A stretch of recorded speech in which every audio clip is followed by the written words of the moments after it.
Gorgeous night here on a Saturday night in San Diego. Beautiful Petco Park, Game 3, Marlins, Padres. It's a 4-game set. Marlins capturing Game 1 last night. In Game 2, the Fish had Jose on the mound, but it didn't matter. Tyson Ross was dynamite, and the Padres walloped the Fish. But we're ready for Game 3. Hi, everybody. Rich Waltz, Tommy Hutton.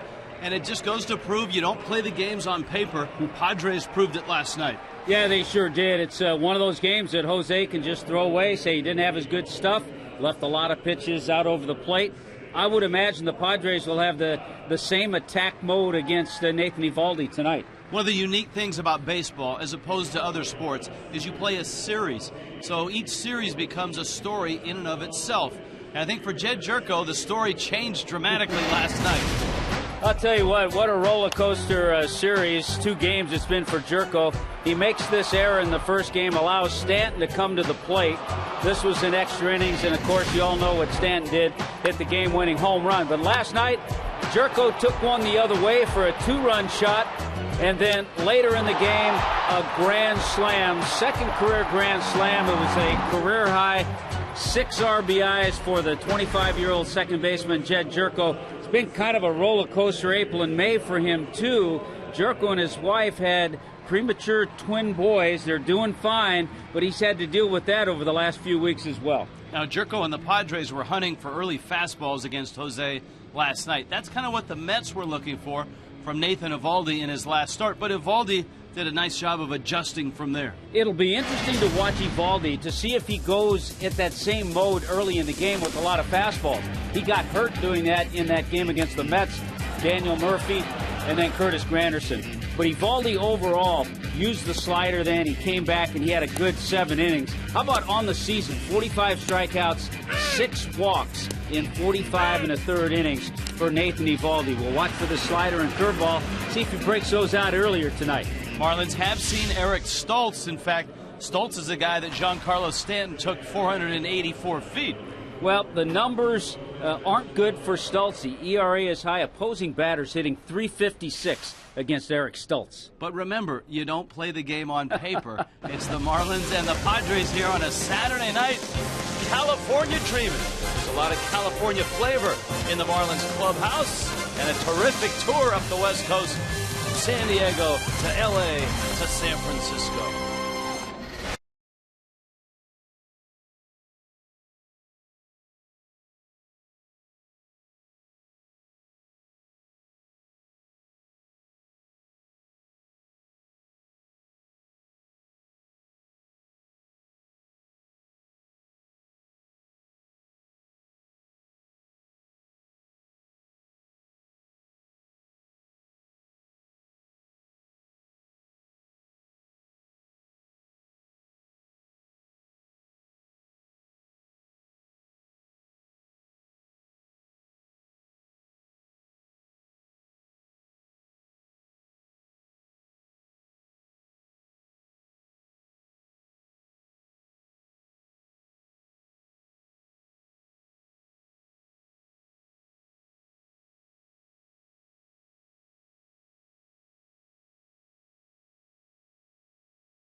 quite night yet, but it's going to get late night with the Fish. Marlins and Padres, Allison Williams down below. Hey, Dub. Hey there, Rich. The Marlins are in the midst of their longest road trip of the season, 11 games through 3 cities. But it's a good road trip, going from San Diego to LA and then wrapping up in San Francisco. 3 great cities on the California tour, and I think we all enjoy going to these cities, from the scenery, the food, the weather. But for several Marlins players, coming to Cali also means coming home.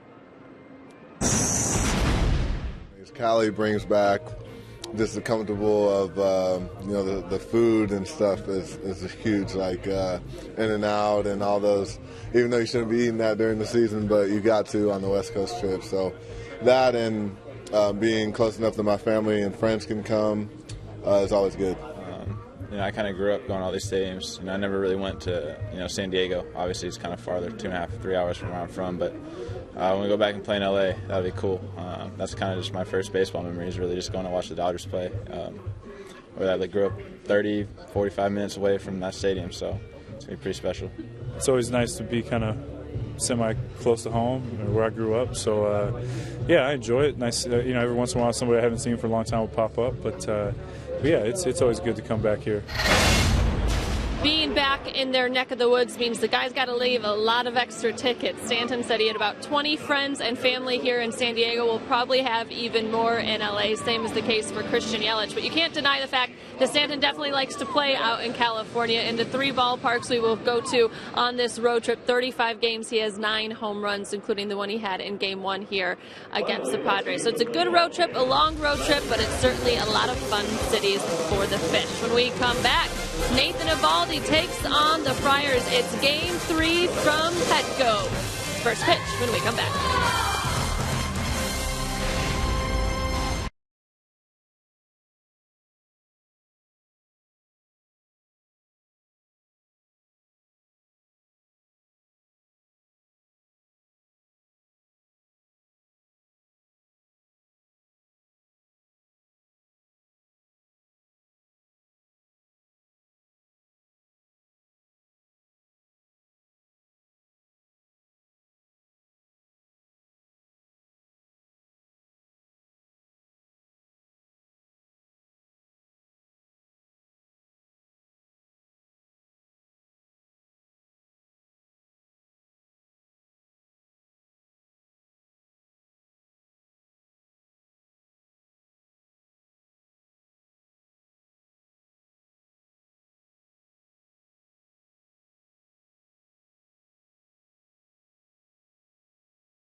Fox Sports Florida is brought to you by Toyota. Let's go places. By AT&T Uverse TV. Check availability. 1-800-PICK AT&T. Rethink possible. By Checkers. Visit your local Checkers for the $2 shrimp and fries box. By your South Florida Honda dealers and sfhondadealers.com. Petco Park, just a gorgeous setting and an early evening start here. 5:40 local time out in San Diego.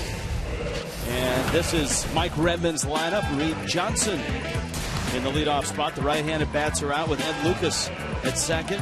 Hitting second, Giancarlo Stanton, Casey McGee, the switch hitter, Jared Saltalamacchia, Marcelo Ozuna, Jeff Baker getting a start At first base, Adeiny Echeverria is at shortstop, and Nathan Eovaldi will hit ninth. Well, and the Marlins saw Eric Stultz, a 34-year-old veteran, 28 and 29, so under 500 in his career. And the number that stands out this year, opponent's batting average, opponent's hitting .356 against Stultz. And of course, it was against Stultz that Giancarlo Stanton hit that 484-foot home run in Miami. So he has taken the mound. Marlins will see back-to-back lefties with Stultz tonight, and then Robbie Erlin in the game tomorrow. Defensively, this is how Bud Black's team lines up tonight. Well, he has a change or two with Seth Smith in the outfield, Maven and Venable. Chase Hetley off the disabled list, had a calf injury. Cabrera at short, he's had a good series. He's had some good at-bats. Jed Jerko, how about the ups and downs for him in this series? Alonso at first, and Nick Huntley does the catching in this one tonight. Reed Johnson in the box, ready to go. Ed Lucas, Giancarlo Stanton to follow. Second time the Marlins have faced Eric Stultz.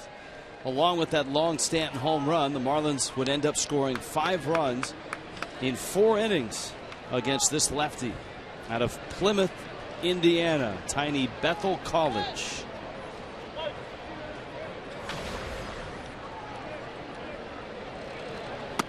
And a first pitch strike. Pitch a penny brings you the first pitch. And it's because of the lefty that the Marlins have made a few changes in that lineup with some right-handed bats. Johnson, Lucas, and Jeff Baker all getting starts against Stultz.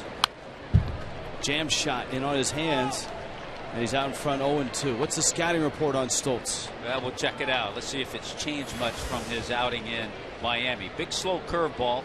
Changeup is his out pitch. He likes to use that, and he's not going to light up the radar gun tonight.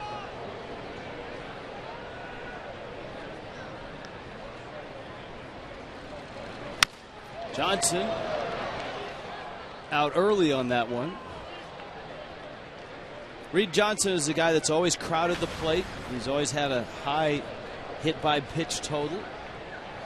One of the active leaders in that category. And what has been a nice career for this right-handed hitter. And he's another California guy. Temecula, California. Just up the road, inland a little bit. I'll tell you another thing, for a 37-year-old, he brings a lot of energy to the ball club, especially when he gets a start. Well, the Marlins could use that energy offensively. Their last 3 ball games, they've not had great games. There's a little shot in a right field for a base hit. Reed Johnson has his first hit of the night. Well, that's what he does, and he has done it very well over a nice long major league career. This year's 12th full season in the big leagues. For those of you that were watching Big 12 baseball before Marlins Live hit air, and you were following Oklahoma and TCU, that's a final. Oklahoma 7-5 over TCU in 11 innings. So congratulations to the Sooners. Sorry about that to the Horned Frogs. And Lucas now. Well, Reed Johnson with a base hit. Lucas getting the start. And I wouldn't be surprised to see Lucas in the lineup again tomorrow. I know when we were back home, Mike Redmond said that he was going to try to give certain guys a day off on this trip, Adeiny Echeverria being one of those. And so there's a possibility you could see Lucas, as we are tonight, at second base and maybe at shortstop tomorrow. 2-0 to Lucas. Of course, Lucas didn't see Stultz or the Padres. He had made the team in spring training, then got hit on the hand on almost the last day of the spring. Broke his hand. Donovan Solano took his roster spot. Lucas rehabbed, got back in late April. Giancarlo focused, dropping an In-N-Out Burger reference moments ago before first pitch.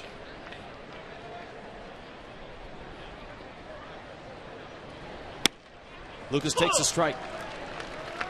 The Marlins open play in first place, a first place tie with the Atlanta Braves in the East. with Washington lurking, just a half game back. Atlanta at 19-15 is rain delayed at home in the third, scoreless against the Cubs. Lucas hits it well. Maben out into right center is there and makes the catch. All right, it's worth another look. It's time for the AT U-verse rewind. This was first inning.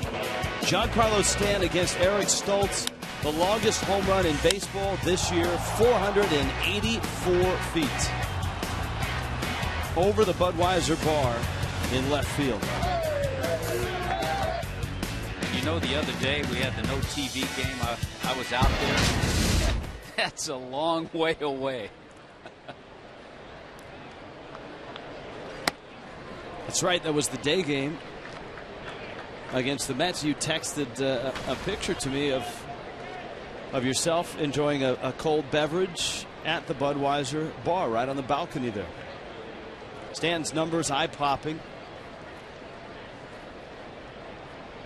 Leading the majors in runs driven in. Stanton didn't like the call. He leaned out over the plate. It's 1-1. Well, it's something the Marlins have done well this year, too. They've hit left-handers, left-handed starters. The Marlins are 8-2 against lefty starters. Reed Johnson at first.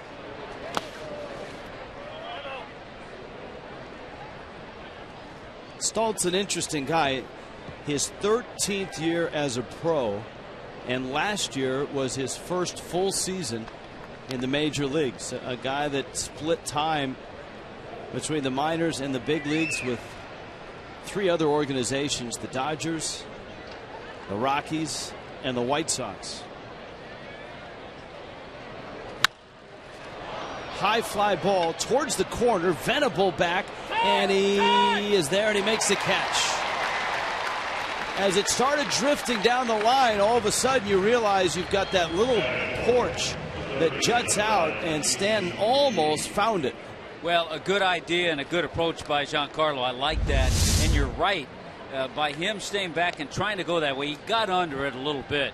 But he almost came out of it with a little cheapy home run. He would have taken it, but Venable was able to track it down. I don't think I've ever seen Giancarlo Stanton hit a cheapy home run. Yeah. That would have been one. That would have been. Absolutely. Here's McGee now. And Miami got a leadoff hit from Reed Johnson, and he's still at first.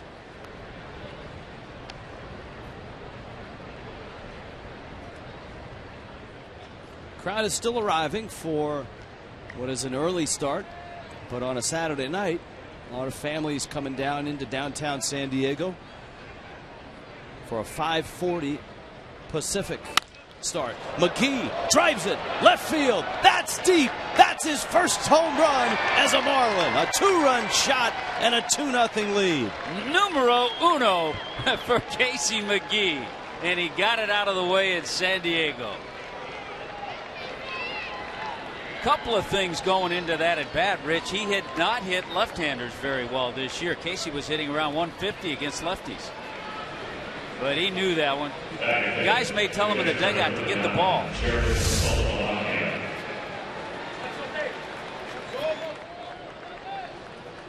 On the Marlins' last homestand, in which McGee was terrific, he hit 3 balls. He got the silent treatment in the dugout, by the way. He hit 3 balls off the top of the wall in a variety of spots at Marlins Park.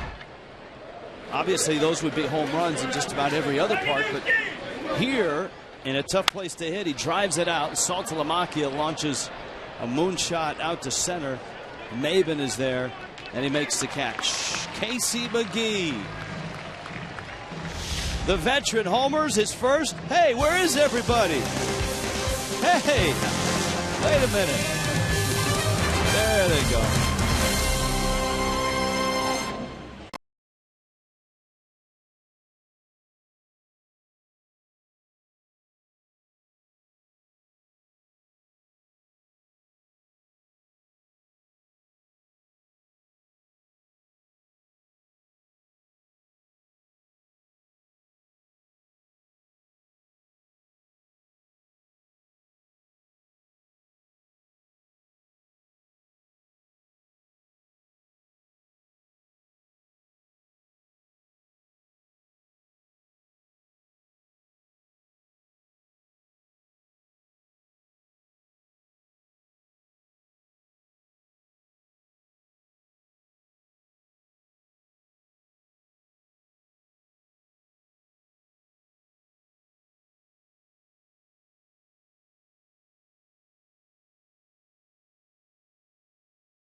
Petco Park as the sun starts to set on San Diego. And the Marlins have opened this ball game with a bang, a 2-run homer from a California native, Casey McGee. And here come Bud Black's Padres at 16 and 21. Will Venable is in right, Everett Cabrera at short, Seth Smith is in left. Chad Jerko, the big night last night, driving in 6th. There's been a Chase Headley spotting. He's back off the DL and he's in the lineup at third base. Yonder Alonso's at first. Cameron Maven's in center. Nick Hundley does the catching, and Eric Stoltz hits 9th. Kind of a rarity for Nathan Eovaldi, who's not gotten a lot of run support over his career, to take the mound with a 2-run lead. Look at the splits: 45 strikeouts, just 6 walks in his 45+ innings. Will Venable, Everett Cabrera, and Seth Smith. We talked about it at the outset of the telecast, Tommy. The New York Mets jumped on Eovaldi and hit 2 solo homers in the first inning of his last start, and we saw the Padres trying to jump on first pitch fastballs last night from Jose Fernandez. Eovaldi has missed on all 3 of his fastballs, and he's obviously been trying to keep it on the outside edge. Yeah, it looks like every fastball he's tried to stay away to Venable. 97 miles an hour for Eovaldi. Venable not off to the kind of start that allowed him to be the Padres MVP last year. Sends one into left field, a base hit. And San Diego has a base runner to start the first. Miami's defense tonight. Looking into the outfield, see Reed Johnson and Osuna and Stanton from left to right. Casey McGee, Echeverria, Ed Lucas starting at second. Jeff Baker over at first, and Salta Lamacchia behind the plate.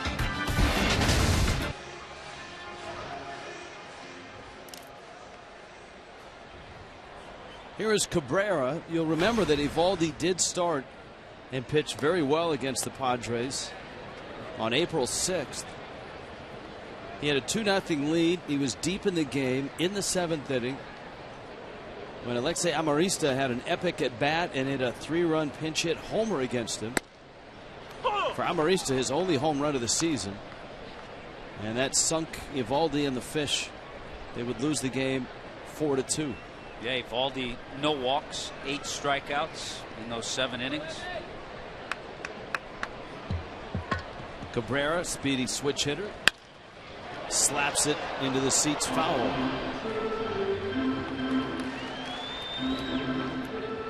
Padres had some I don't want to say old timers because Mark Kotsay was in that group, but they had some legends of Padre past lined up here for first pitch. Trevor Hoffman, Mark Kotsay,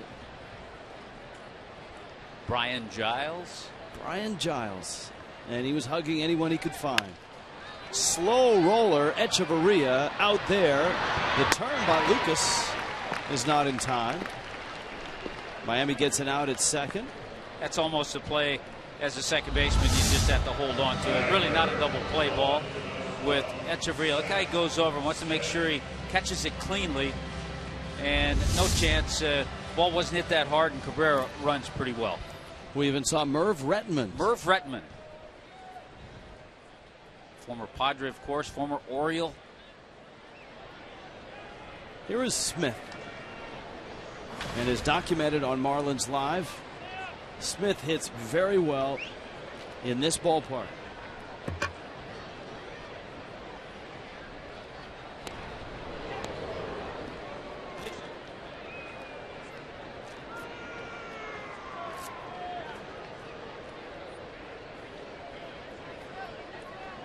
So Seth Smith shares something with Carl Pavano, and that they both see the ball well in San Diego. If you saw Marlins Live, you saw some of Pavano's best work with a bat in his hand. Yeah, and that's one of the things that Bud Black told me about Smith. He said it's just one of those things. He said he tells me he sees the ball really well here.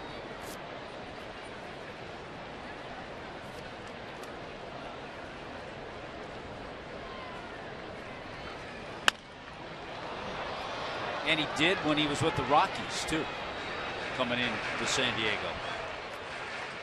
Well, Smith, Ole Miss product, has spent his big league career out west with Colorado, Oakland, and San Diego.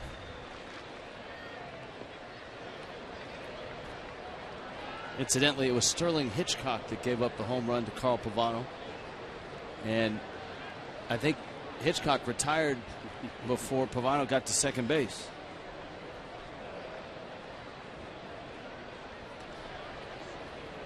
Yeah, Smith was traded by the Athletics for right-handed reliever Luke Gregerson.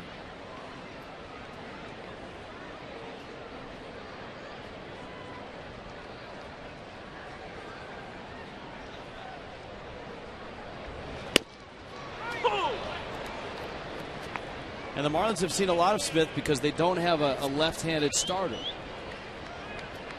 That could change come late June, July or so. Yeah, a left-handed starter against the Padres. You might see Denorfia, maybe the big guy, Kyle Blanks. But it's not as if it's really hurting the Marlins right now. Their starting rotation is doing quite well. They even got 6 innings of one-run ball from Jacob Turner to start this series. Breaking ball misses outside. There's that slower breaking ball, the curveball from Eovaldi. Just to give a hitter a little different look, because it's amazing how after a pitch like that, how swift the fastball would look, or maybe a slider down and in. Just gives hitters something else to think about. Cabrera, good speed at first, and Eovaldi, quick feet. He and Henderson Alvarez have the best feet of the starters. He's hit 98 so far.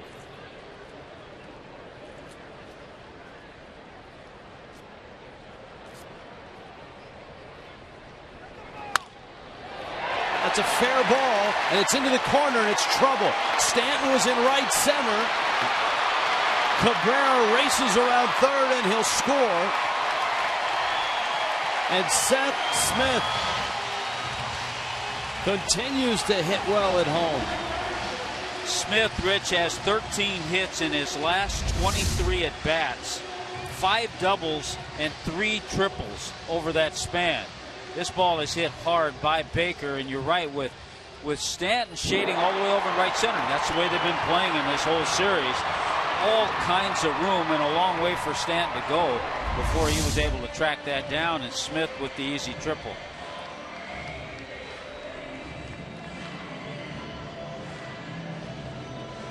And the Padres, in 3 hitters, have cut Miami's lead in half after a 2-run homer by Casey McGee to start the ballgame. Of course, the Padres coming off their 10 runs last night. That was a season high. You think Jed Jerko had a better night's sleep last night than he did on Thursday night?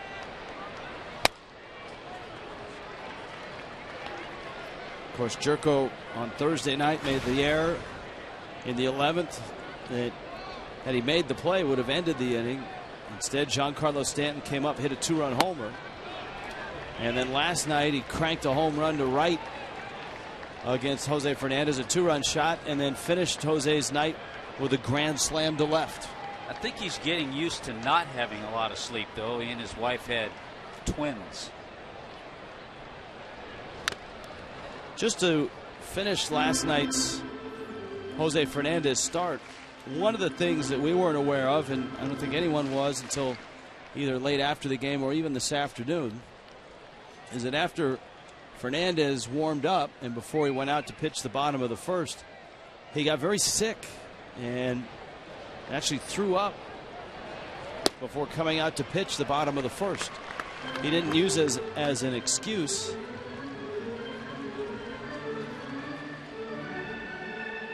Six runs, 5 of them earned. Gave up 2 home runs for the first time in his career. 3-1 to Jerko. It's tantalizing. I mean, you see it's a fastball, but you really have to get the bat head out quick. Well, and that's why you swing at a bad one, because you know you're going to get it 3-1. So you start it early, And by the time you swing, all of a sudden the ball's off the plate. Eovaldi hunting for a strikeout here.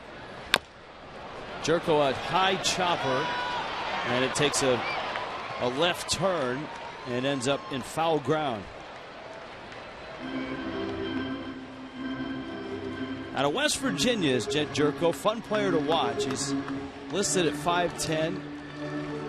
He packs a pretty mean punch, 5'10", 210 pounds. Morgantown, West Virginia, and he did go to the University of West Virginia, which is in Morgantown. Second round pick, 2010. His 4 years in the minors, he put up big numbers. A .530 slugging percentage. And that's the reason the Padres, after just 1 year, signed him to a $35 million 6-year contract.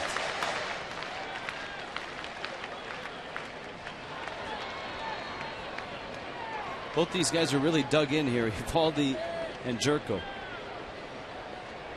With a runner 90 feet away here in the first. Got him. Breaking ball. He gets the strikeout. And now Chase Headley comes up.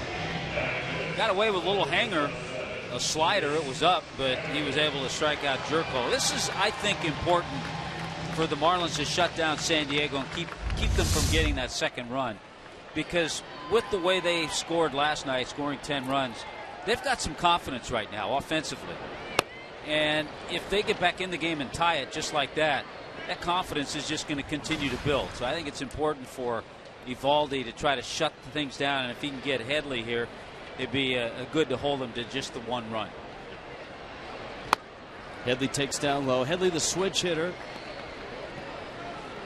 on the disabled list, just getting off the DL today. Last year, a big drop in production from a terrific 2012. Eovaldi not sharp right now. He's falling behind 3-0. Well, they're making him throw a lot of pitches. The next pitch for Nathan will be number 25.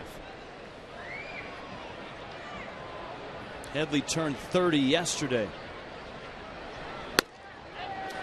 And it was a calf strain that put him on the disabled list. You see the drop from last year and the slow start this year.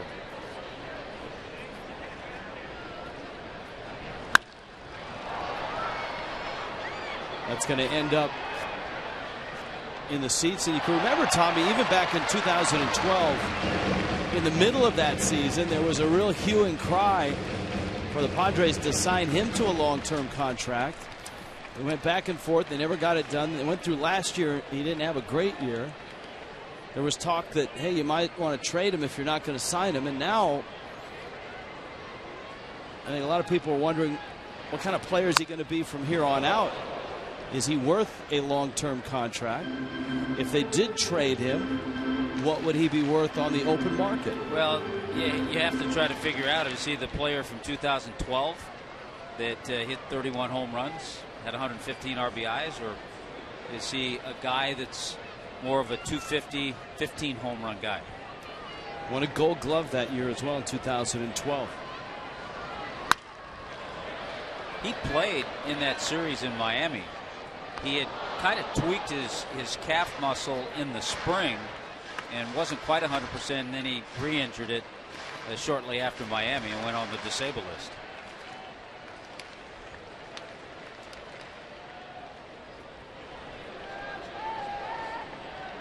Another 3-2 pitch coming. That's another hanging slider. Remember the pitch that he struck Jerko out on? It was an 85-mile-an-hour slider. And that one didn't break much. And I think the pitch Smith hit was the same pitch. He's thrown some sliders, but they've not been that real sharp. He's only thrown a couple of those.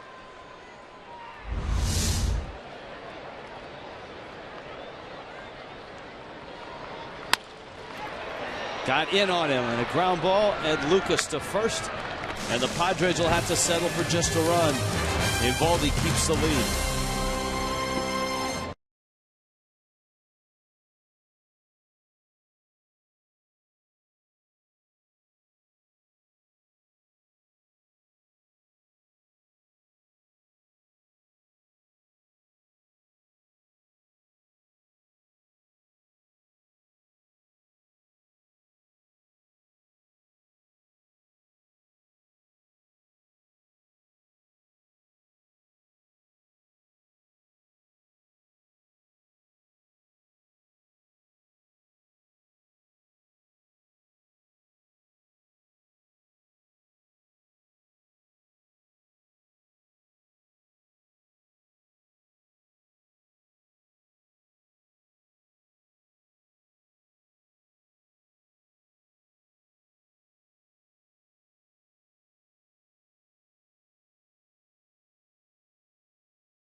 Top of the second. Marlins baseball is better when you share it with your friends. Share your photos with us on Instagram. Engage with us on Twitter or Facebook or on Cloud Conine, the blog, for an offbeat look at the fish. Go to marlins.com/connect. Full roster of Marlin players on Twitter. Hashtag Let's Go Fish. This would be Marcell Ozuna, and Stoltz throws up a Bugs Bunny curveball that floats in at 69 miles an hour for a strike. Jeff Baker, Adeiny Echeverria. He figured if one was good, why not double up? They're playing in Atlanta. Cubs and Braves are scoreless.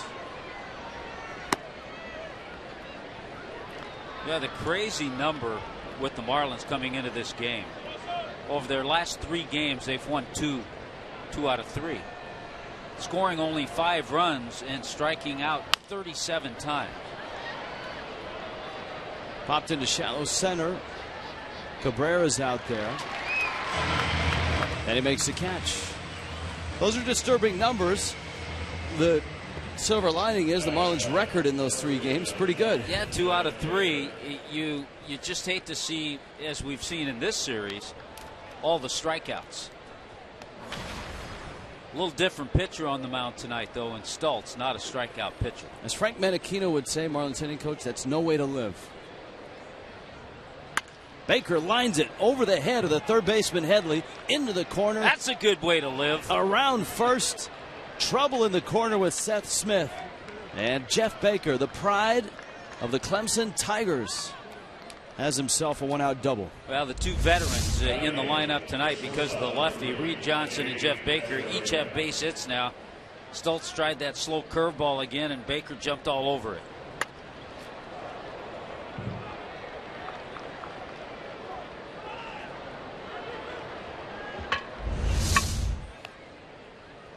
Bakes at second, and here is Echeverria with 1 out and a 2-1 Miami lead.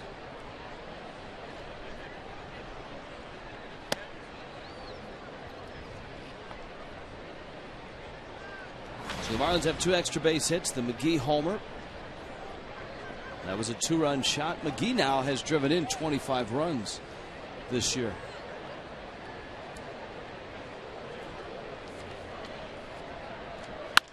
Echeverria drives it right center. It's deep. Maben back, tracking it, makes the catch on the warning track. Baker heads to third. Marlins have hit a couple balls deep to right center. And it's Eovaldi now with 2 outs. I think you can see early in the game, because of the earlier start tonight, the ball's carrying pretty well. That ball carried well to center field, but Maben tracks a lot of them down. By the way, the 25 RBIs gets Case McGee back in the top 10 in the National League. Eovaldi against Stoltz. Now, Stoltz doesn't throw hard, so for a guy like Eovaldi, this is not an overpowering matchup. This would be a good matchup for Carl Pavano. You know, a comfortable matchup. So soft toss and lefty. Are you saying Stoltz is Sterling Hitchcock-like? I don't think he throws as hard as Sterling Hitchcock. Sterling Hitchcock had a nice career. As a Yankee, as a Mariner, as a Padre. Did Hitchcock pitch in the World Series for the Padres? I want to say that that Padre team that our crack staff here in San Diego is nodding yes. Lost to the Yankees. He was not one of the Padre legends that was here for the first pitch, though. Rudy Cianez was here. Rudy Cianez was here, though. At one time, a Marlin.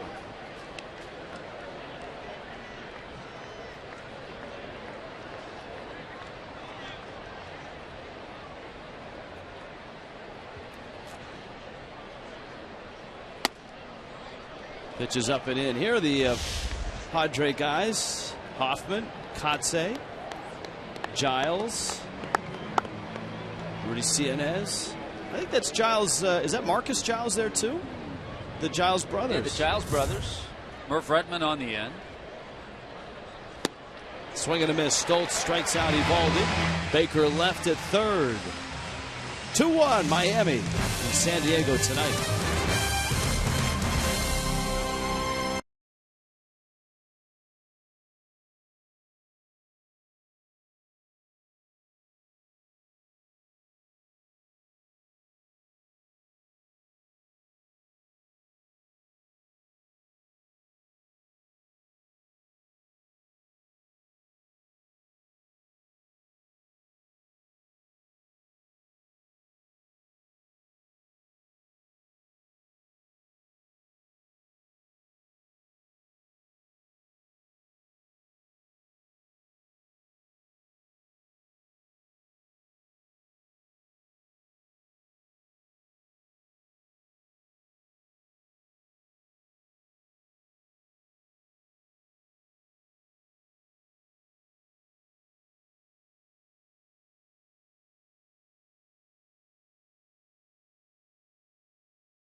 Here in San Diego, 2-1 Marlins on top, bottom second.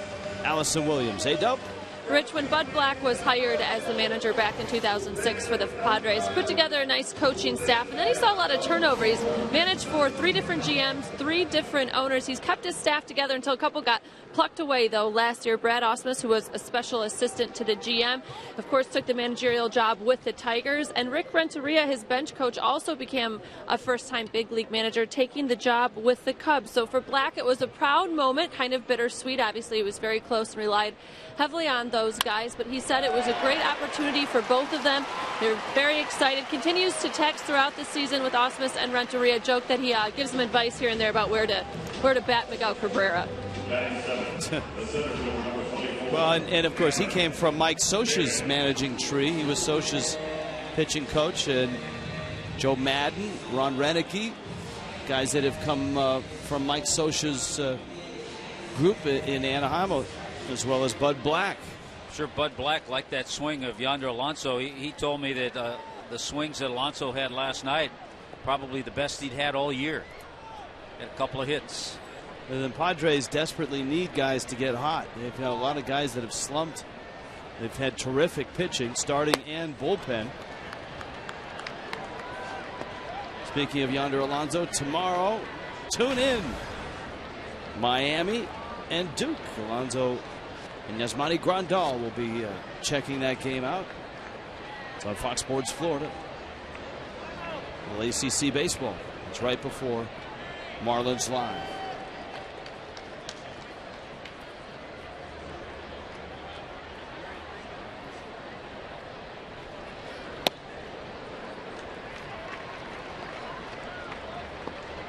Cameron Maybin has hit in 6 straight. Maybin started the season on the disabled list, ruptured a bicep, his left arm. That can't be pleasant. I think the key for Cameron Maybin, and we've seen him, we certainly got to know him as a Marlin. The key for him is just to keep himself healthy. He's had a slew of different injuries.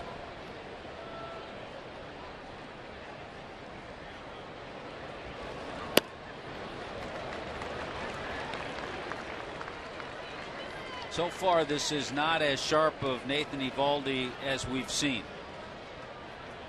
He's got time to put it together. His secondary stuff has not been effective at all.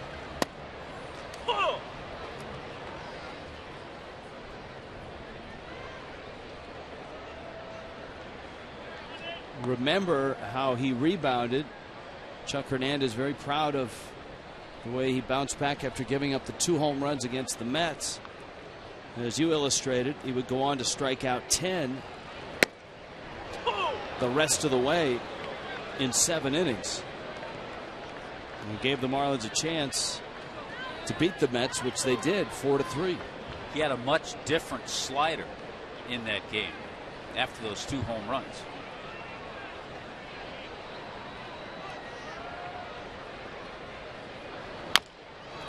Little tapper, Evaldi going to go to second and get the out there, just barely. You had a fast man in Maben running, and you had Alonso headed to second. Boy, this is a nice play. Taking into account, and I'm sure he had somebody yelling 2-2, but taking into account Alonso not as fast as Maben and was able to get the lead runner. So that's a good play. A lot of pitchers can't make that play.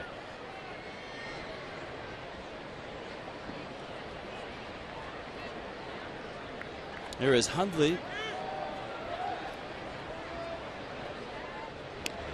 Backup catcher for the Padres,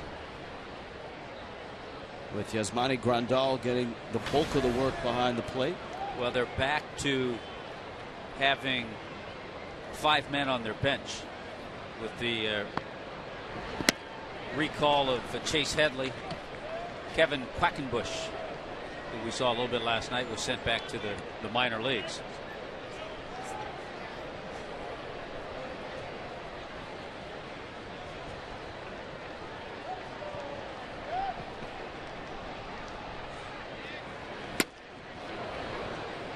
.97, and Hundley swings through it.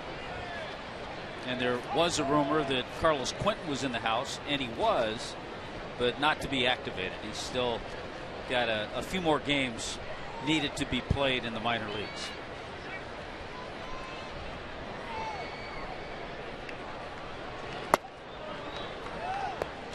Padres are like the Marlins. Their single A affiliate in the California League is close by. The Marlins, obviously, with the Jupiter close by. Yeah, Lake Elsinore, about an hour away.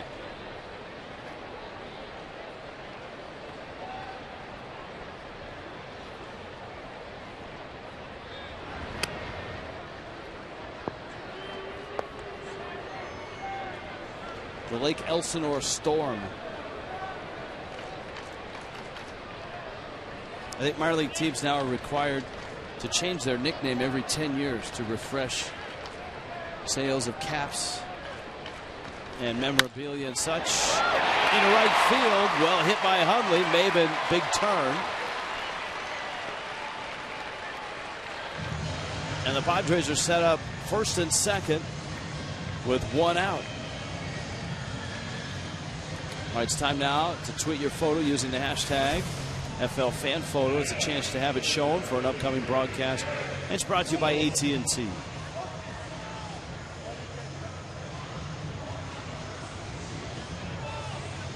Now she could be tweeting a photo, perhaps a food order. You can do that on certain apps. So he's actually looking up Sterling Hitchcock's lifetime numbers on the baseballreference.com app for your mobile device. Something Tommy Hutton goes to frequently.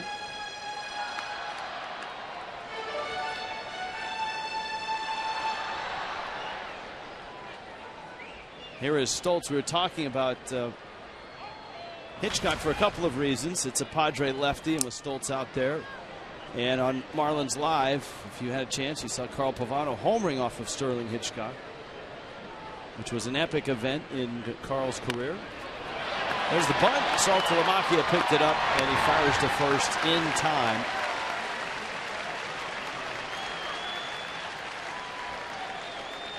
Just to finish that conversation, Sterling Hitchcock in his career was 74 and 76. He lasted 13 years in the big leagues.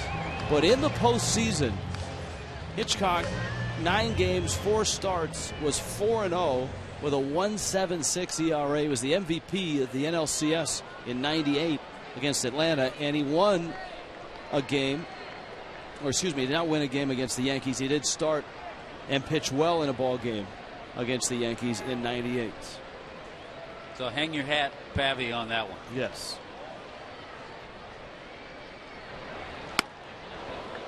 That pitch right there, Tommy, has not been what we've seen out of Nathan Eovaldi's hand throughout the season. When we've seen the good slider, you see a little downward movement and a sharper spin. The one he's throwing tonight is flatter, and he's gotten a lot of them up. A good job, by the way, of Stoltz to get that bunt down. And a tough batter for Eovaldi with runners at second and third. Venable's base hit was to the right of Echeverria to lead off the bottom of the first. 2-1 in San Diego. An early evening start here. 5:40 start. A few clouds above. Marine layer setting in for an evening in southern California. We touched on it earlier. I kind of like these earlier starts because it allows folks to come down to a game. It keeps them in the gas lamp area district, and they can go to restaurants and clubs. Kind of a nice idea. Swing and a miss. Knocked down. Saltalamacchia steps through and throws him out, and Eovaldi pitches around a couple of hits. 2-1 Miami after 2.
Tomorrow, Marlins and Padres. 3:30 start for Marlins Live. Robbie Erlin, another lefty, and yes, on Mother's Day, pink bats. Got some pink cleats. Little pink baseballs are back with the pink laces rather than the red laces. And Reed Johnson is back too. Oh, he's wearing red-orange tonight. Ed Lucas, Giancarlo Stanton. Second time through for Miami. First time through, the highlight, Casey McGee's 2-run homer. Eric Stoltz with a strikeout. He didn't walk anybody. Johnson takes a breaking ball for a strike. Frank Menechino was talking about, as you pointed out, the last 3 ball games in which Miami has scored a grand total of 5 runs and punched out 37 times. Menechino said you got to get back to going the other way, driving the ball up the middle, and not worrying about pulling the ball. That line drive finds the glove of Chase Headley. Yeah, find a few holes when you hit a ball that hard. Yeah, the 2 games in this series in particular, the Marlins striking out 10 times last night and 17 times the first night, even though they walked away with a win in that one. Ed Lucas Hit a deep drive to right center.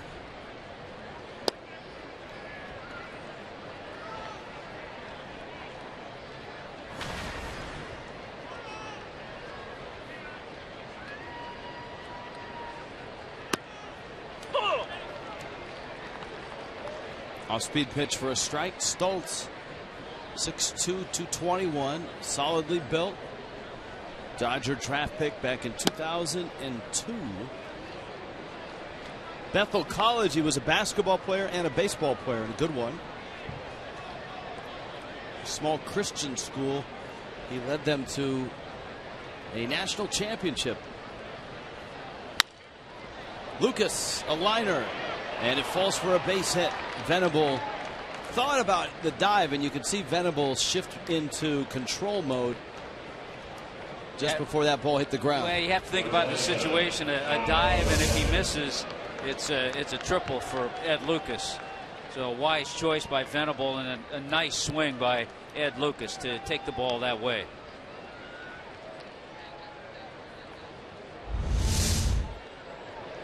So here is Stanton, who nearly hit one out to right field his first time up. And a strike on a changeup. Ed Lucas now, Rich, against left-handed pitching, has 5 hits in 9 at-bats. So he's doing most of his damage against lefties.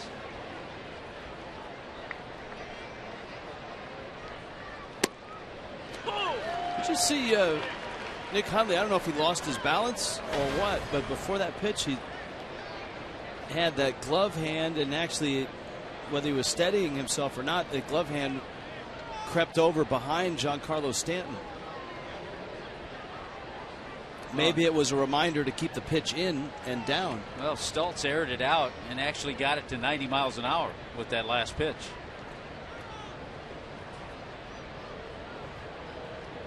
Hundley always has been known as a really good receiver.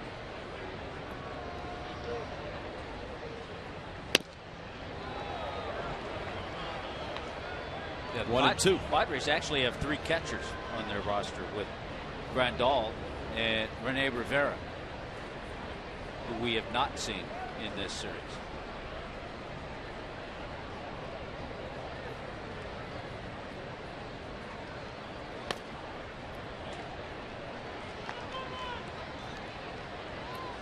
Two balls, 2 strikes. You wonder if that changeup that he threw for the first pitch strike is sitting in Stanton's mind right now. But watch out for the fastball.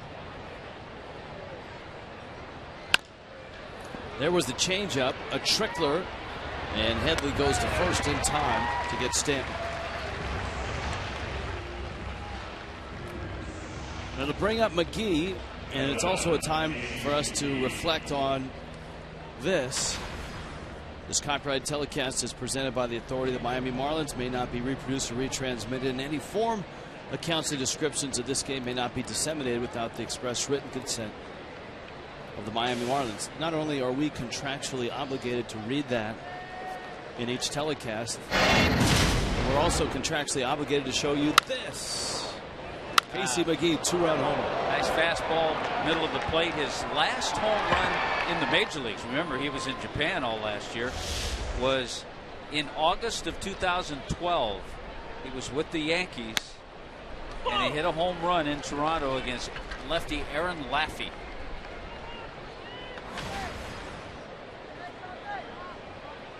Got a slow curveball for strike 1. You can see how Stoltz mixes it up. The slow curve, the changeup. He'll show you a fastball. He showed Stanton a fastball.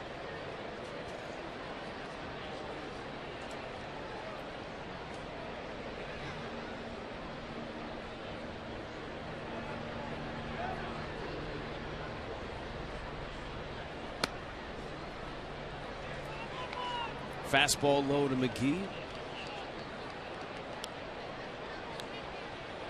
McGee out of Santa Cruz. Tomorrow's starter for the Padres is a Santa Cruz kid, Robbie Erlin, another lefty. up the line. Hundley out to get it, and he makes the play, and McGee is out. Marlins leave a runner to the bottom of the third in San Diego. 2-1 Miami.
Marlins on top.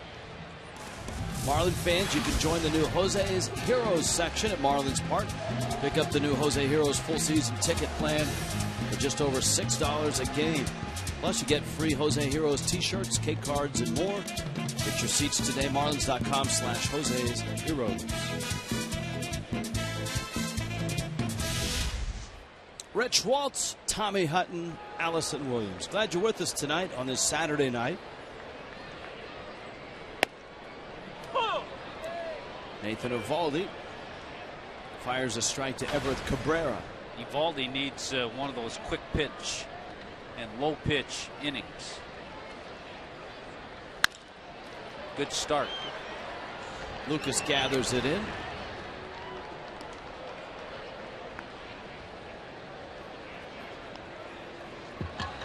One out here in the third. Seth Smith coming up. Baseball today. Of course, the Marlins are headed up to face the Dodgers come Monday. Dodgers beat the Giants 6-2.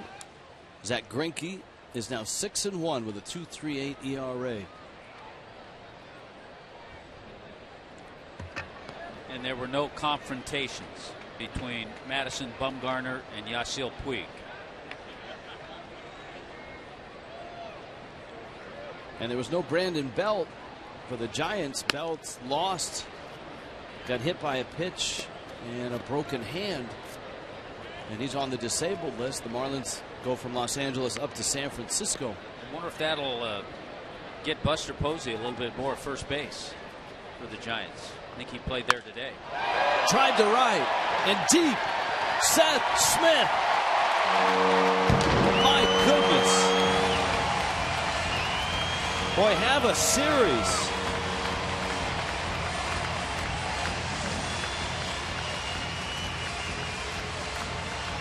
Well over 400 at home this year.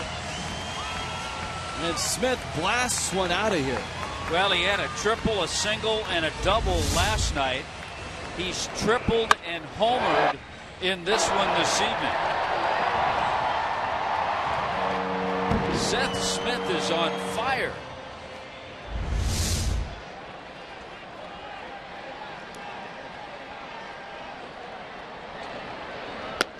Here's Jerko now, and he takes a breaking ball for a strike.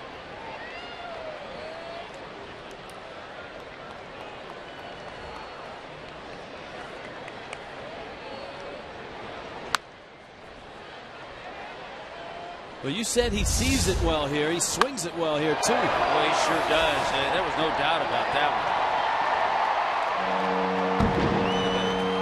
one. Hit speed, ball coming off the bat over 105 miles an hour. Jerko, left field. Johnson has it.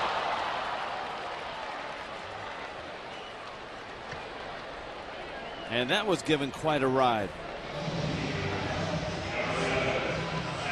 Just in watching last night and even watching today some of the swings that the Padres are having, they're not nearly as bad as their numbers would indicate. It's amazing. When you look at the numbers, they tell you they're last in the league in runs, batting average. Near the bottom, tied in home runs. Might be ahead now of the Mets. Bud Black said it on Thursday before the ball game. He said, look, Jed Jerko's not a 150 hitter. Will Venable's not a 170 hitter. Yonder Alonso isn't going to hit 160 this year.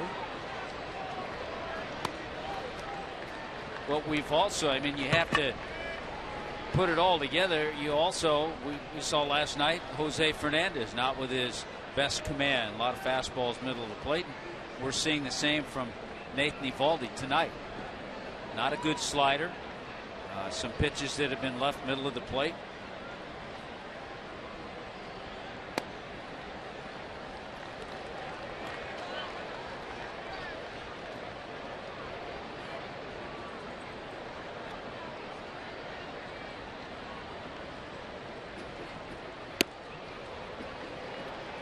And again, that slider has been troublesome for Eovaldi.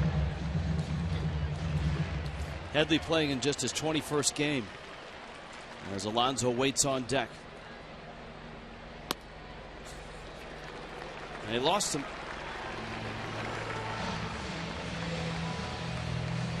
Oddly enough, and it's one of those games, oddly that's the first walk issued by Eovaldi, but Nathan has not had real good command in this one.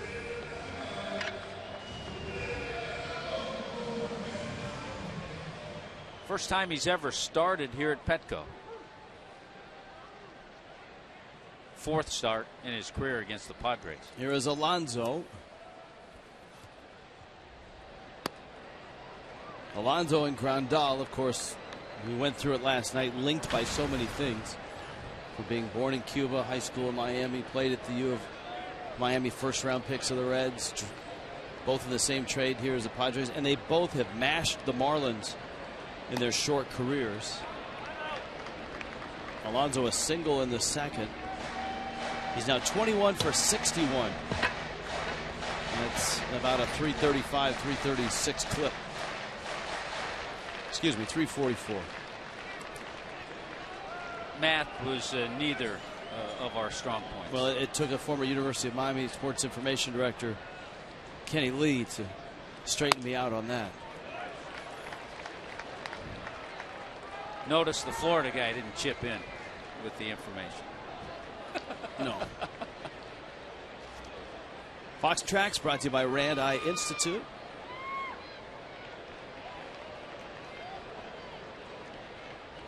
'62nd pitch by Eovaldi, and he loses Alonso, and this is looking more and more like a night where the Marlins are going to have to go to their bullpen, and once they get there,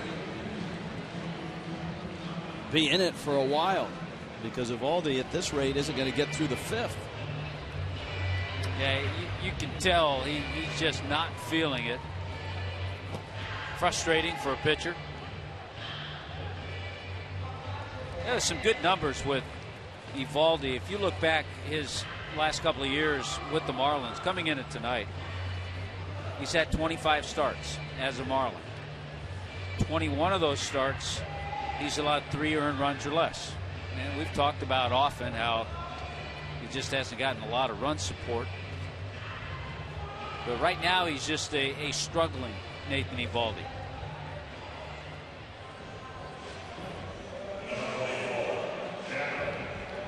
Well, he obviously has a great fastball, but it shows you that at this level, you can't get by on just a good fastball. mean, unless your fastball does something extraordinary, like Mariano Rivera's. But you still have to locate. Yeah. Especially when you come up against a team all of a sudden that's gotten hot offensively. You got to locate, and you got to be able to throw your secondary stuff for a strike once in a while. Maben now, first and second for the Padres. And one of the better breaking balls he's thrown. That was a good one.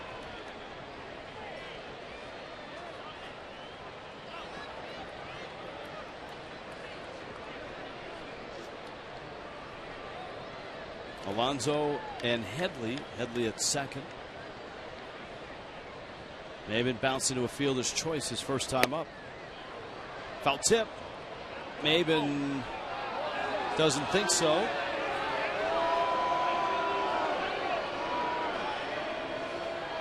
It's either a foul tip. He may have swung at it anyway, and it may have been a strike anyways. It was a strike, so even though it wasn't a foul tip, it was in the zone.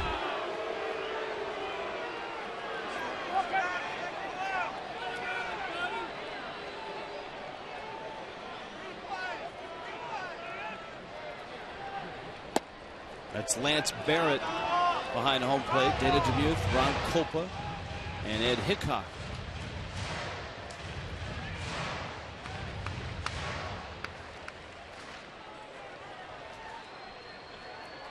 This is a pretty tight ballpark. There's not a lot of room behind home plate.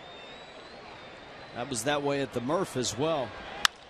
Maben, right field. Stanton has room, and he makes the catch. Seth Smith, the Marlins can't get him out. And he leaves Petco Park to tie the game at 2.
Tomorrow on Mother's Day, 2-2 ball game, top 4, and he's still going to swing it well.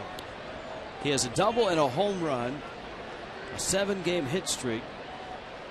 Giancarlo Stanton and the Fish on Mother's Day tomorrow. And our Marlins Live Mother's Day greetings, preview of the Dodgers series. Giancarlo Stanton's number breakdown from 2013 to 2014. Smith, by the way, in the series is 6 for 11.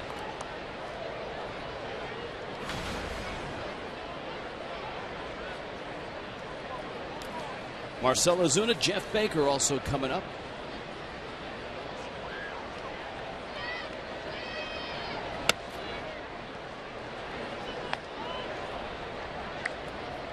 Talking about the injury that the Giants had at first base. Mike Morse is going to get some time at first, it sounds like, and Tyler Colvin was called up today as well. Yeah, Mike Morse has given him some nice production. Right-handed hitter. He's been a nice addition to the Giants this year. Matt Cain off the DL to make a start.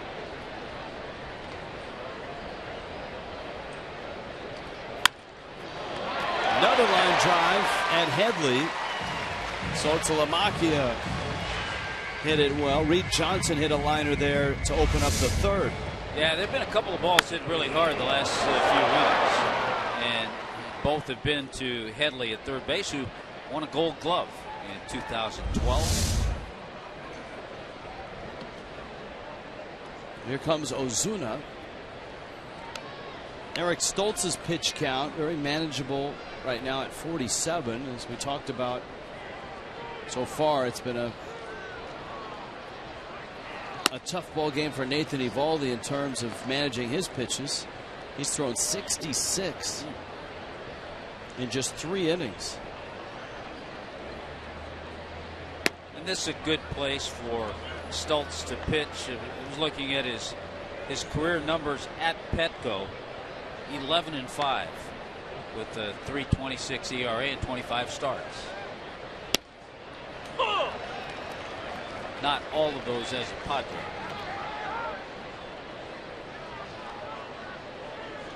Probably many as a Dodger or as a Rocky, maybe. Though he didn't really spend a lot of time in the big leagues in 2011 and 2012. He made 8 appearances between the Rockies and the White Sox.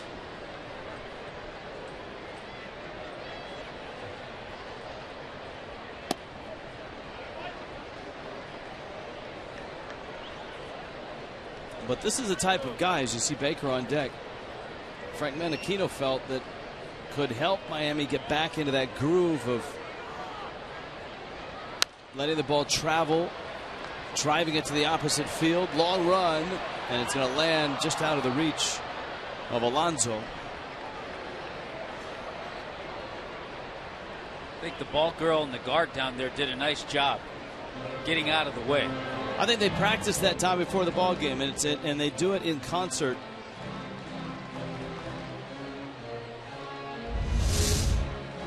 See, they pick up. Look at that. Pick up the chairs, get out of the way. They got a good first step. They get a good jump. That's instincts, Tommy. You can't teach that. You can't teach that.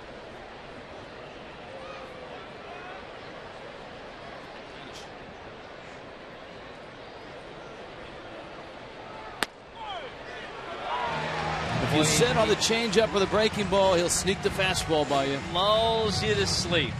And that's why you always have to be ready for that. But then here it comes. And it gives you a perfect pitch to hit.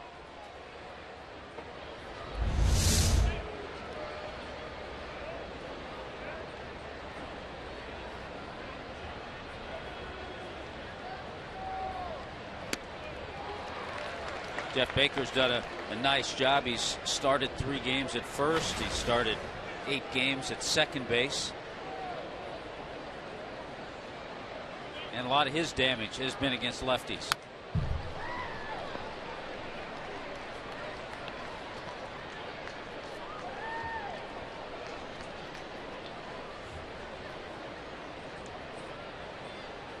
Things are starting to even out a bit for Baker, who had just a rugged start despite swinging the bat somewhat well in his first couple of weeks. May has been a much different month than April. Remember, along with that home run, Baker had the walk-off hit off the wall in right that Yasiel Puig couldn't track down. That's just off of Stoltz's glove. Jerko tries to barehand, and Baker's got an infield hit. So they are evening out. He hit a lot of line drives early that were caught, and that's a little tapper that goes for a hit. Yeah, I can remember. I think if Stoltz doesn't touch this, Jerko probably makes a play, but he tries to barehand it after it was deflected by Stoltz. Yeah, I can remember it was in one game. Baker hit 2 balls to straightaway center field. One had to be well over 400, about 415. It's 418, and both balls were caught. So he got a break there on that one. He'll take it. Echeverria now He hit a ball to deep right center field.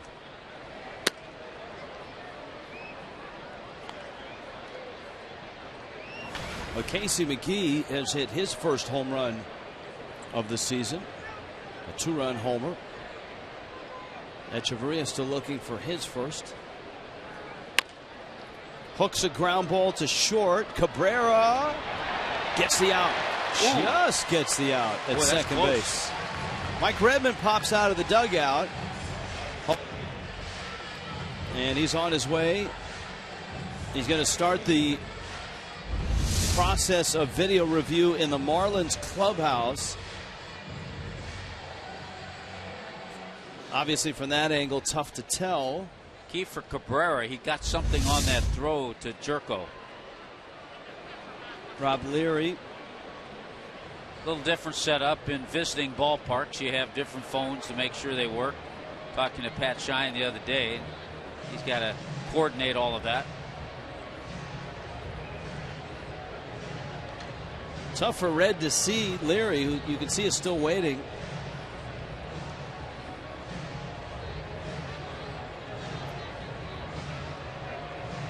And no word yet out of the Marlins video room. Thumbs up means they got the call right.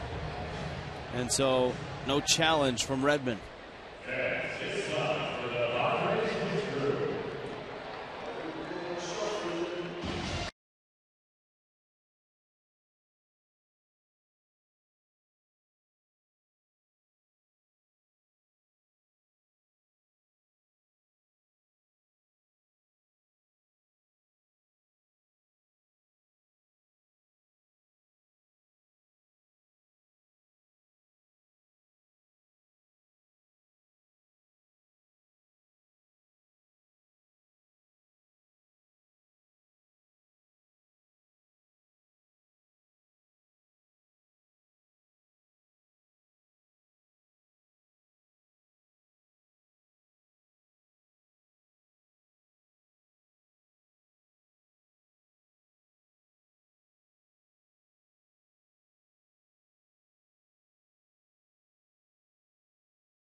The Florida Department of Transportation reminding you to drive sober or get pulled over. And by Lexus of Pembroke Pines. Lexus of Pembroke Pines, South Florida's fastest growing Lexus dealer. Price, service, selection.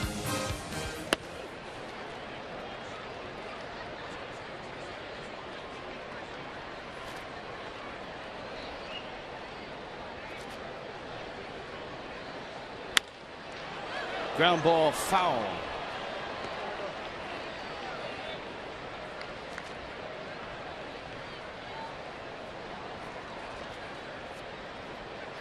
It's a chance for Nate Eovaldi if he can get Hundley, who had some good swings and had a base hit in the second inning.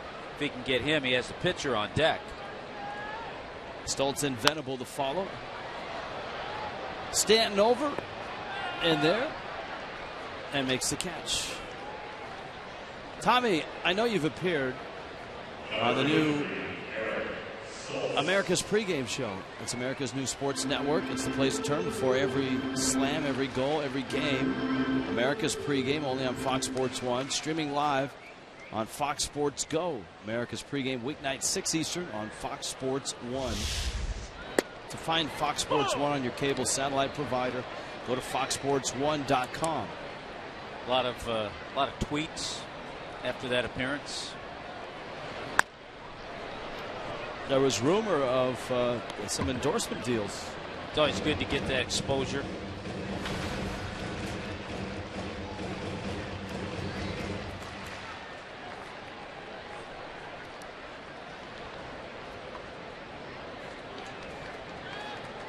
2-2 ball game, and a lot of pitches thrown by Nathan Eovaldi. He works here in the 4th, and he's at 72. I think right now Mike Redmond is thinking to himself, just give me 5. Just let me get 5 out of Eovaldi. Well, the Marlins in this series, bullpen wise, used 3 out of the pen last night. Brad Hand, Carlos Marmol, and Kevin Slowey. You're more than likely to see the trio you saw on Thursday, swing and a miss. Eovaldi with a fastball of the Carter Capps, Mike Dunn, and A.J. Ramos. And then the Marlins turned it over to Steve Cishek. That was the 11-inning ball game. So what you're saying is the bullpen's in pretty good shape for this one tonight. Yes. All right. I like that you say that.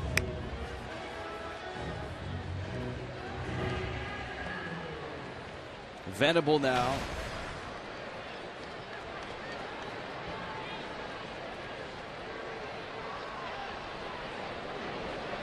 That's a pitch. It's just not working for him tonight.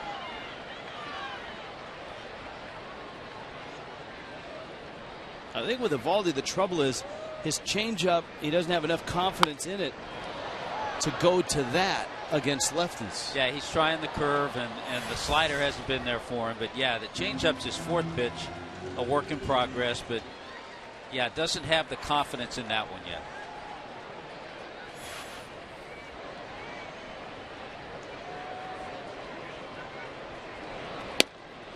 Well, he threw a gorgeous one right there. There's a good one there.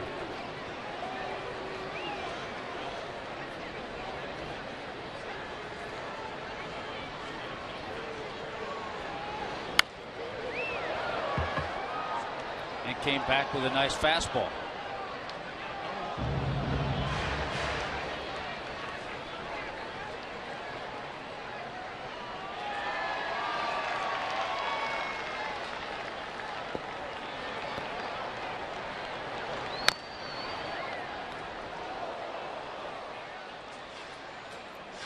The foul ball before that foul ball. Oh, that's going all out. Did he get it? Oh. He got the ball, and he'll be in his chiropractor's office on Monday.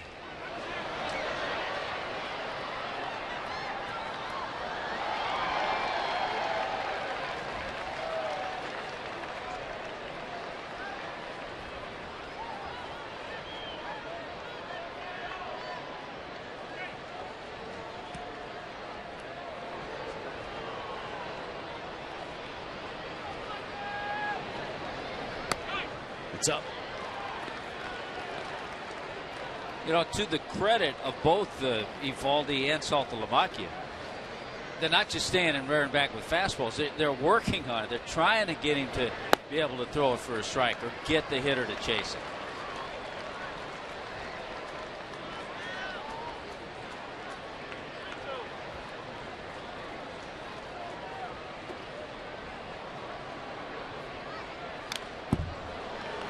Venable chases a fastball.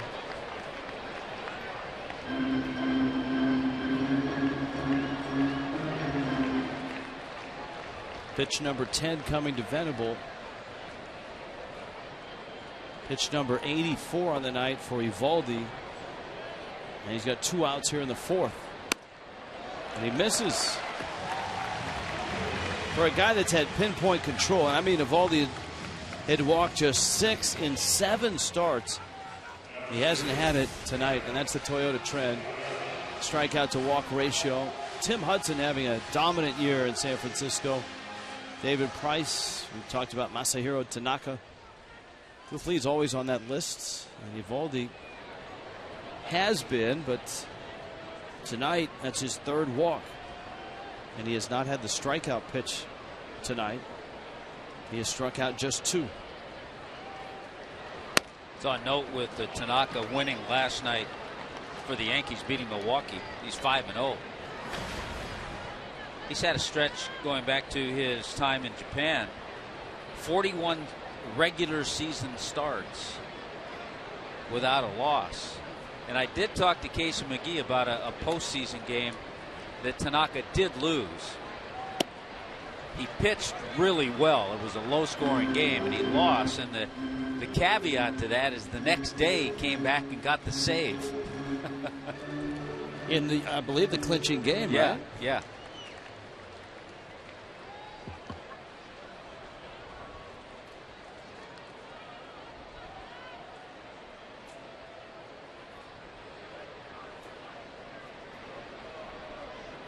Venable away from first, liner to left.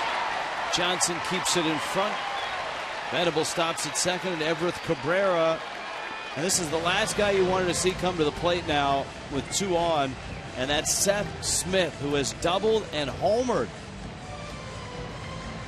Yeah, we talked about it, 6 for 11 in the series, and that's a 4th hit for Everett Cabrera in this series as well. And with now the pitch count getting to where it is, and with Eovaldi being the first hitter when the Marlins bat in the 5th inning, he may not get that opportunity to give the ball club 5 innings.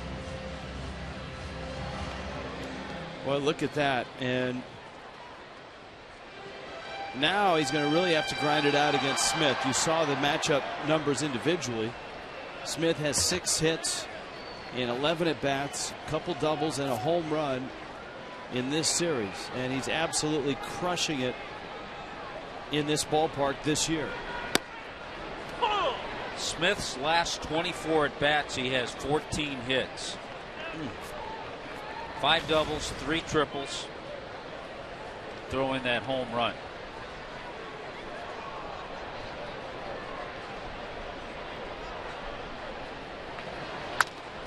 A bouncer to first. Baker's got it, and he gets to the bag. And the Marlins get Seth Smith out. Padres strand a couple, still 2-2.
Promised, here comes our AT&T fan photo.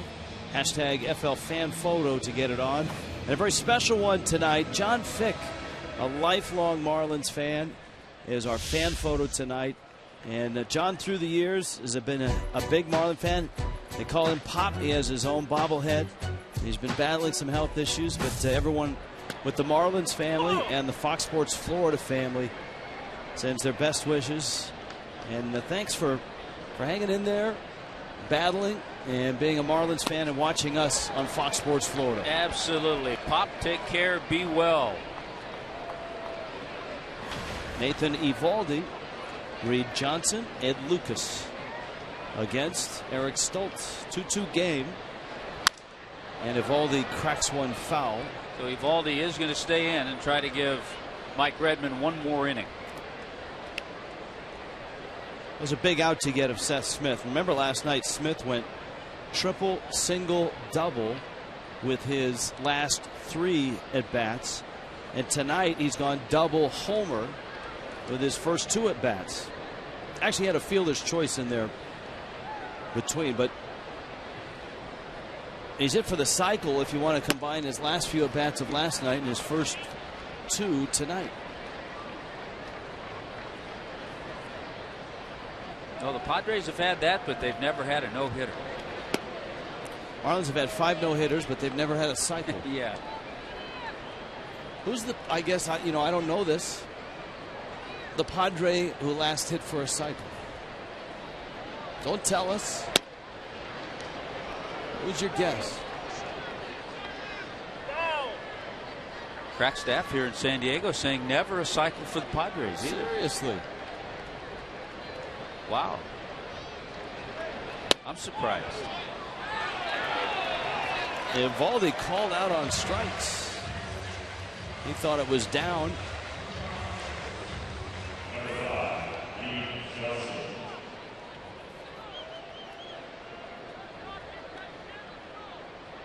Yeah, the Padres have not. So never a no-hitter and never a cycle. Boy, they've had some guys over the years, too, that would have fallen into that category. Here's Reed Johnson. Let's check in with Allison Williams. A-Dub? Rich, Reed Johnson, one of the righties Redmond put in the lineup to face the lefty and Stoltz, hoping to spark something with this offense. The Marlins with just 5 runs in their last 3 games. And Redmond said while they've gotten the big hits, they haven't gotten enough hits. He said he noticed that the futility at the plate starting to become a bit contagious. So he was hoping that the righties could maybe spark something. They've done their part. Each one of them has a hit. Johnson, Lucas, and Baker with 2 hits. But unfortunately, just the 2 runs to show for it so far. Guys. All right, A-Dub, thanks.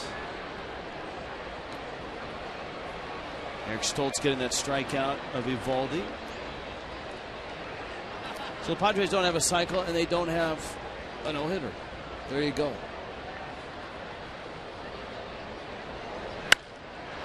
Johnson, a high fly ball, left field deep. Smith goes back at the wall and he has it. At the wall. Well, Reed Johnson has hit the ball on the nose all 3 times. Remember his single, he lined out to third base, just gets under this. It had a chance, but it had a lot of hang time, and Smith was able to get back there for it. Wow. That left field wall is one of the walls in Major League Baseball where the fans on a play like that could very easily reach over, even with an outfielder not making a leap, and interfere with the ball. They're tight to the wall, and that's not a real tall wall out there.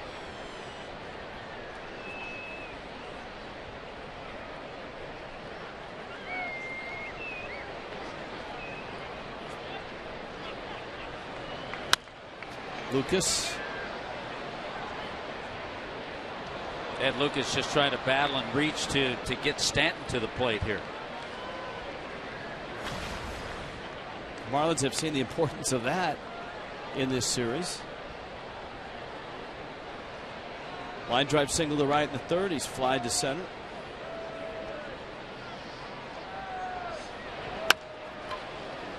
On a changeup, Stoltz, a comebacker, will underhand flip, and a 1-2-3-5. Halfway through in San Diego. Nothing settled. It's 2-2.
Nathan Eovaldi now against Jed Jerko.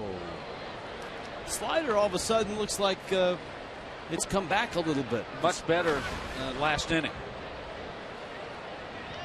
Jerko, Chase Headley, Yonder Alonso for the Padres, and Jerko pulls it foul.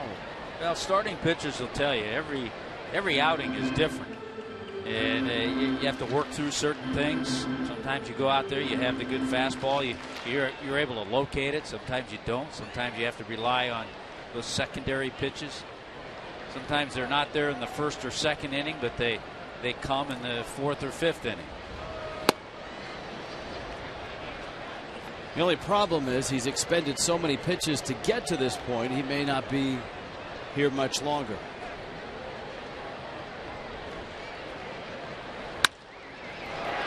Marlins have shifted Lucas back towards the bag, and Jerko rolled it right to Lucas's right. So an easy play for the first out of the fifth. Atlanta has taken a 2-0 lead over the Cubs. That game was delayed by rain. It's an 8th inning score right now. Irvin Santana pitching well. And actually, so did Jeff Samardzija for the Cubs. 6 innings, gave up no runs, a couple of hits. Atlanta got the 2 runs off the bullpen. Mets and Phillies are 4-4 in the middle of the 8th.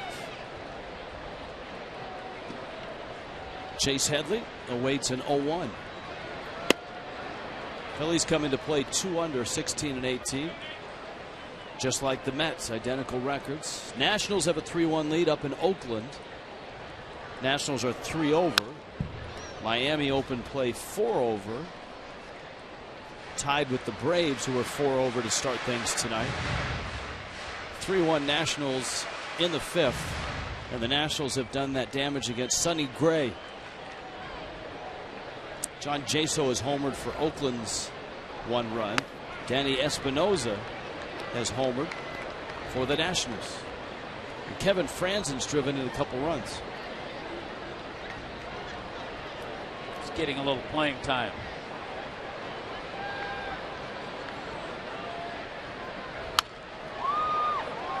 You know, the Marlins going up the coast to Los Angeles, they're never easy because you're always going to face a quality major league pitcher, which they will. But they will go into that series and again miss Zach Greinke and Clayton Kershaw. Greinke pitched today, and Kershaw pitches tomorrow for the Dodgers. Left center hit well. Ozuna tracking it, and he makes the catch. So 2 outs in the 5th. Bring your group to a ballpark. You've got party areas, suite rentals, special event nights, and fundraisers. And you can experience Marlins baseball through a variety of group packages. 305-480-2523. Go to marlins.com/groups. Yeah, the Marlins will see Dan Herron, Tom Kohler and Dan Herron on Monday. Jacob Turner and Josh Beckett Tuesday. And Jose Fernandez and Paul Maholm in the Wednesday game, the getaway game. And then a getaway up to San Francisco for a 4-game series that starts on Thursday night.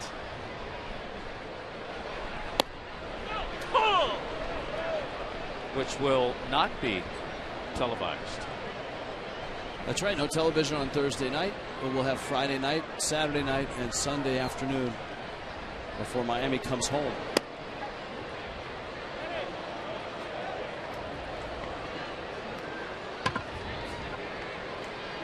Marlins schedule once they get home.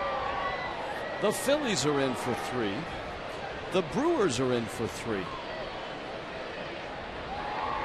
You know, fans always like to plan on this, and obviously this is all not set in stone, but with Jose pitching the last game in LA and not pitching in San Francisco, he would be due to open up that Tuesday night game at home against the Phillies.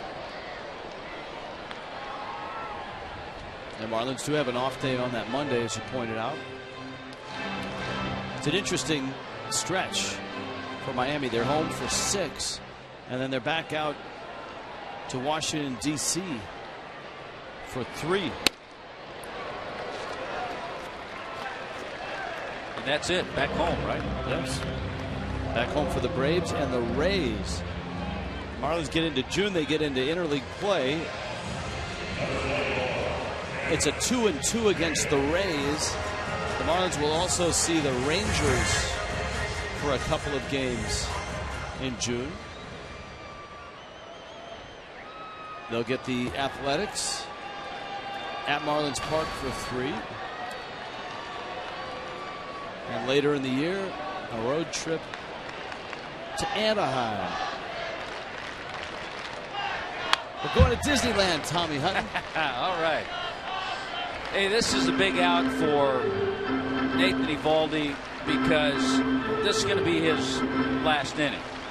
And after the walk, it's hard to imagine. He came into this game having walked 6 batters in a little over 45 innings, and he's walked 4 tonight.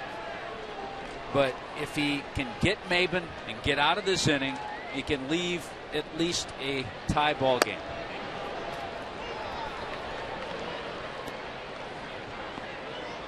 Certainly not as sharp as he was against the Padres in early April.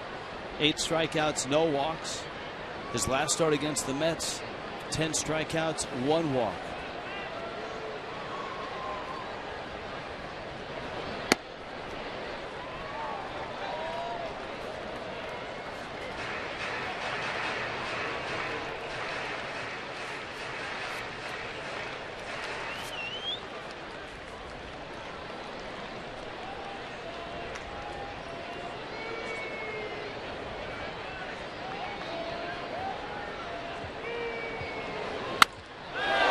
Into center field, Maben. A hard hit ball. And so Eovaldi wobbling to the finish line, even if the finish line is just 5 innings. Well, the Padres have attacked. They've reached on walks. They've had base runners every inning. They left 1 in the first. And in the second, third, and fourth innings, they stranded 2 in each of those innings. And they have 2 men on here.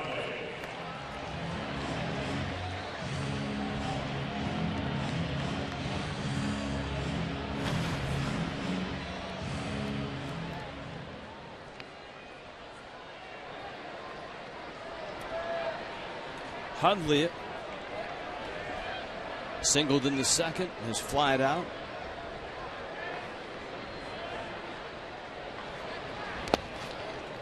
We've got the pitcher Stoltz on deck. At the very least, these are the last 2 hitters that you would think Eovaldi would face. Because if Hundley gets a hit or a walk and Stoltz gets on, you've got to think that Mike Redmond would go to the bullpen.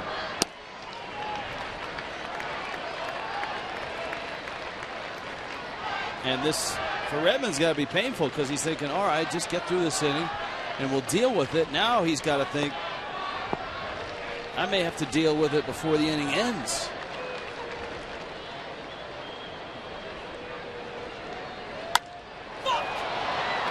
Off-speed pitch. Ozuna is there. He makes the catch, and we apologize for that last outburst. We do not apologize for Giancarlo Stanton. He's coming up. We'll see what he's got in store.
Stanton going to lead it off. He's back home in California. He's also our Geico quote of the game.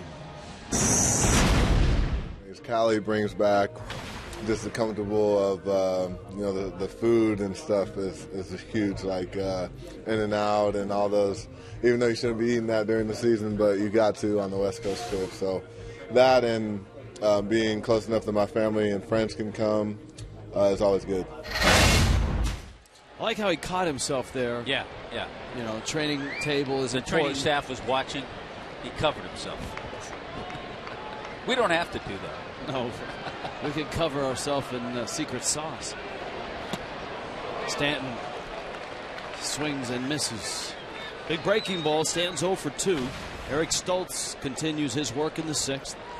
McGee and Saltalamacchia will follow. And Stanton trying to pull Stoltz, who has stayed away and away and away from Stanton in this one. Stanton hit a ball to the wall down the right field line. That was back in the 1st, and then he bounced to 3rd. And also Giancarlo working on an 11-game hitting streak.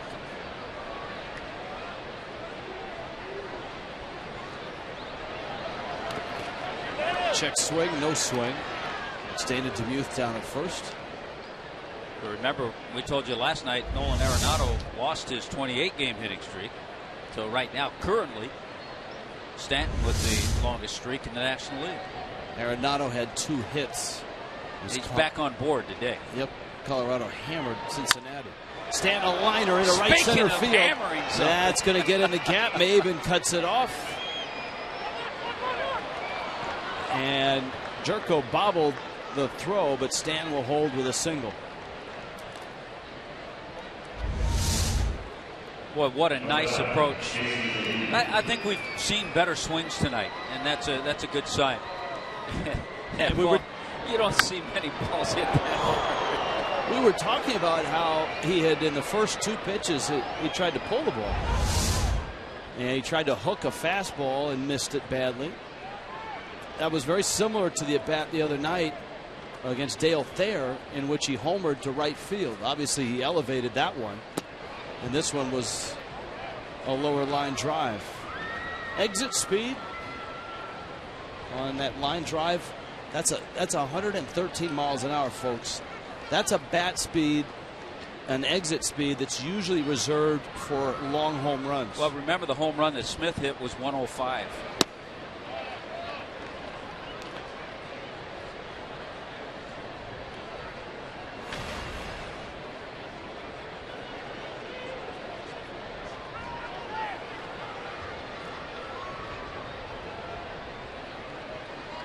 McGee's homer was to left, a 2-run shot.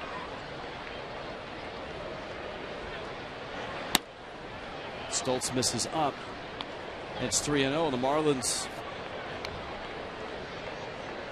trying to give whomever comes in out of the bullpen, and it was Carlos Marmol who was warming up, give them a lead to protect.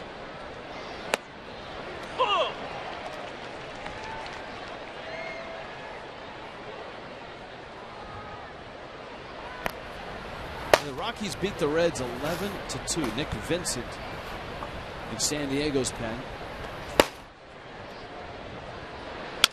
McGee, ground ball in the hole. Cabrera hits the out. McGee is safe at 1st. So Stanton's single was at almost 113 miles an hour. These are the fastest exit speeds this season off the bat of all of baseball. And so Stanton, with that last single, is going to be all alone in the top 4. 3 home runs and a single. Marcelo Zuna is in there at 110. Got Chris Heisey in there with a single. Tyler Moore with a home run. And of course, Stanton has the fastest ball ever recorded off the bat. The home run of 2012 of, I want to say, 460 some feet off of the scoreboard and left off of current Phillies broadcaster Jamie Moyer. who will then tell you he had him struck out on the pitch before.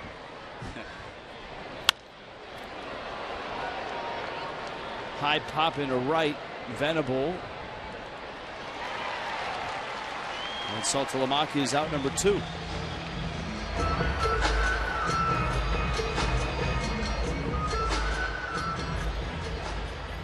Number 13, Marcell Ozuna.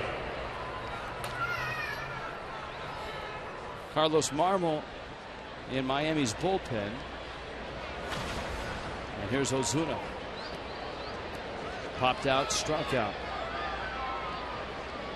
Eric Stoltz has lasted longer than he did in Miami. 4 innings, 5 runs.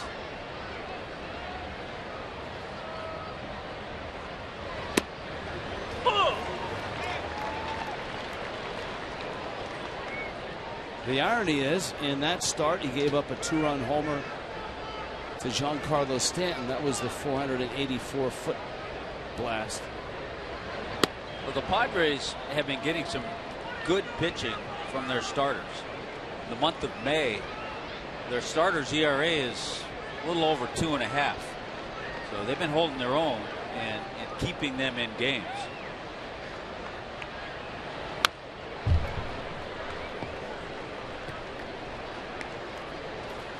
And that's the hope here in San Diego, is that the pitching continues.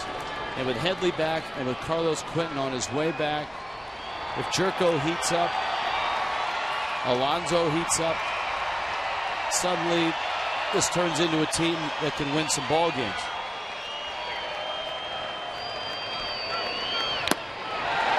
Stoltz strikes out Ozuna. Leadoff single wasted, 2-2 ball game.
You see the crowd that come in and sit in the park. At the park, they got their blankets out there. They may have a Coors Banquet timeless moment as well. On this date in 2008, 42-year-old Greg Maddux, then of the Padres, beat the Rockies 3-2. 350th Major League win.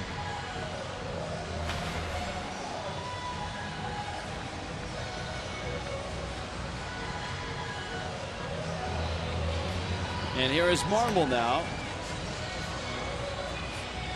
And instead of Eric Stoltz, it looks like Alexei Amarista is going to pinch hit to lead off this 6th inning.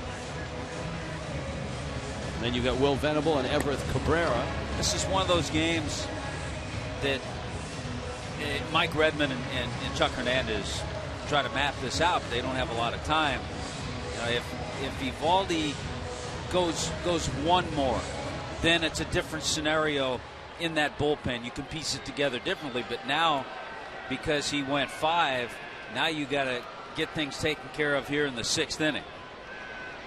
So Carlos Marmol gets the call. His spot, the pitcher spot, is due up 3rd next inning. And he nearly hits Amarista. Marmol's control through the month of April was pretty good. Lately, he's had trouble finding the strike zone with some consistency.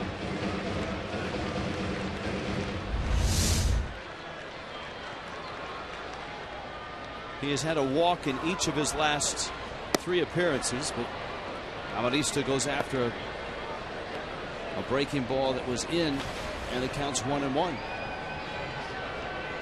Amarista swung fastball and got slider.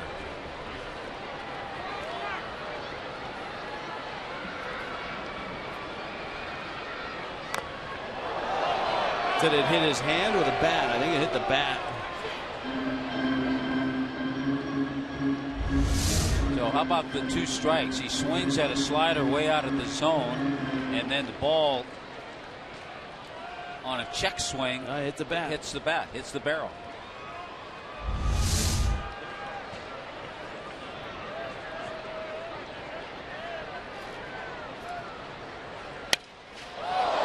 And then he breaks his bat.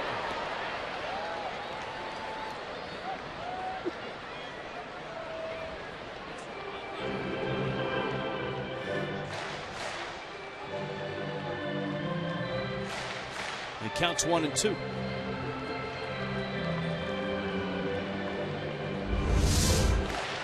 Phantom cam. Oh.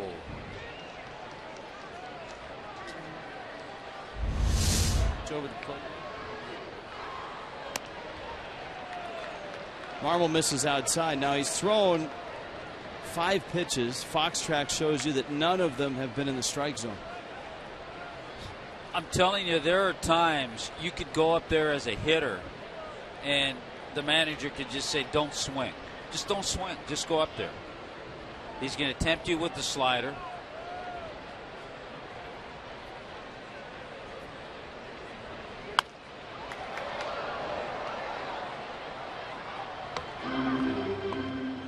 Amarista's, his hands have got to really be ringing right now. That one didn't feel good.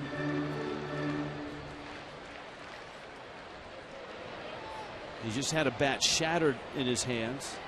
That never feels good. And Marmol strikes him out. And I think that's probably the only pitch of that at bat that was over the plate. That's just a shot in the dark, but that's my guess. And I think you're right. It's just a good slider.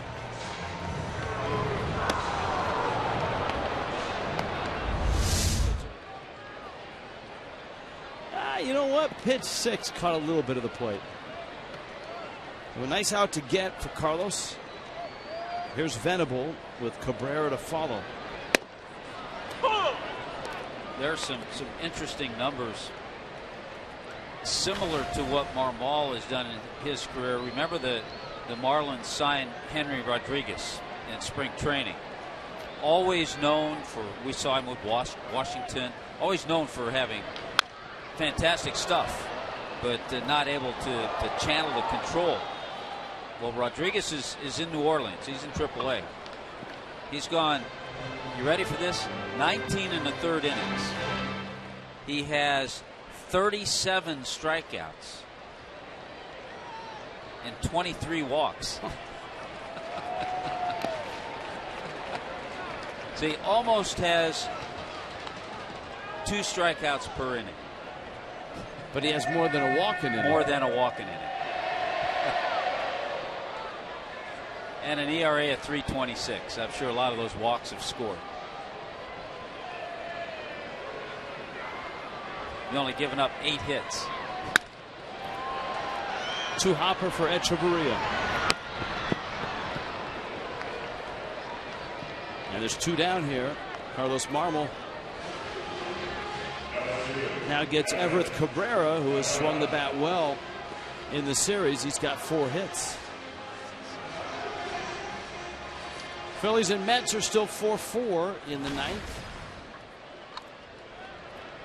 The Braves finish off the Cubs 2-0. And so Atlanta wins. The Marlins need to win to hang on to their little piece of first place. Ruben Santana the win. 7 innings. Good bunt. Great bunt.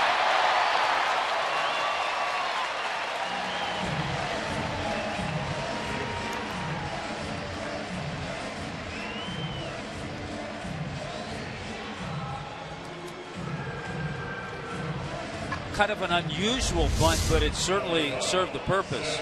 It hits the plate and bounces high in the air, and McGee, just with a desperation try, had no chance. Watch it. The ball comes off the bottom of the barrel, hits the plate, and then bounces high in the air. And with Cabrera's speed, no chance at all.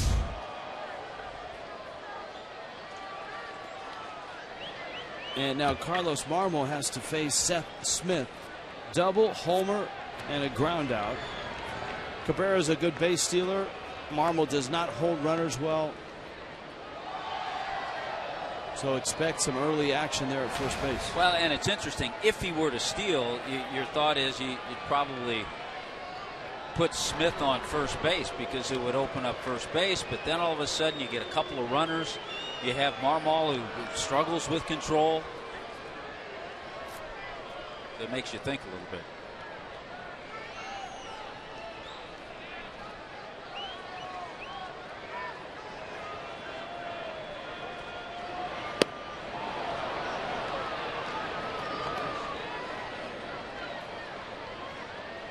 A little different alignment, Rich. I'm looking into the outfield.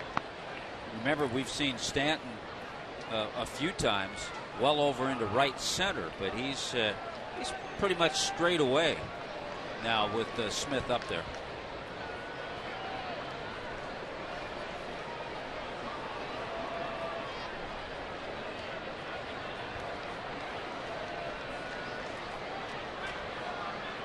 He's running, pitches in, and the throw is in center field. Ozuna's got it, and quickly to third is Cabrera.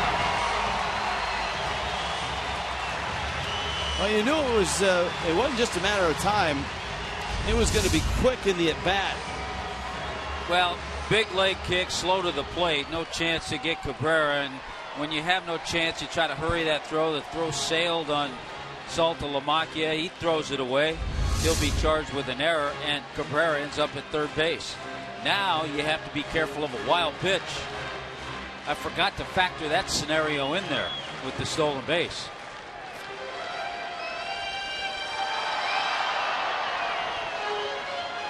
Opposing runners now 8 for 8 against Marmol. You know, that number is exceedingly high because, remember, Marmol is a relief pitcher. So he's not like a starting pitcher that faces a lot of hitters every 5 days. Well, he's a guy you certainly aren't going to bring in with men on base because of that. But it seems like when he comes in, men get on base.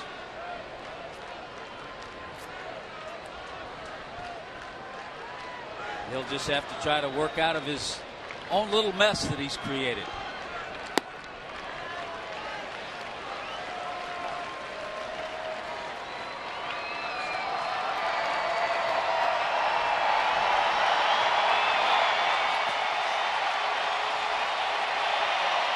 He's going to have to throw a 3-1 pitch to Seth Smith. Jed Jerko's on deck. And the Marlins aren't even going to try that. They're just going to walk him. And try their luck with Jerko, who's 0 for 3 tonight, but had a grand slam and a 2-run homer last night.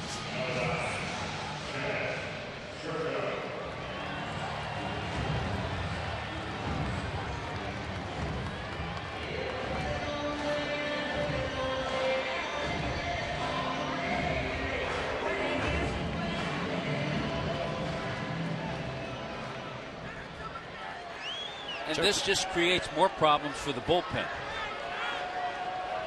which is scrambling right now to get ready. Marmol and Jerko.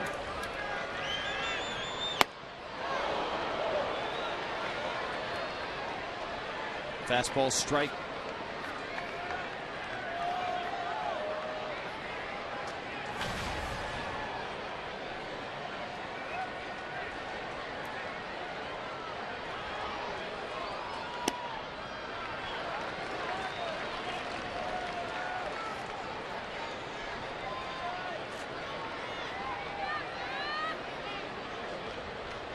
A bunt single, stolen base, and a throwing error has Cabrera at third. Marmol fell behind Smith and then intentionally walked him. Jerko shoots way into right field, a base hit, and San Diego has the lead.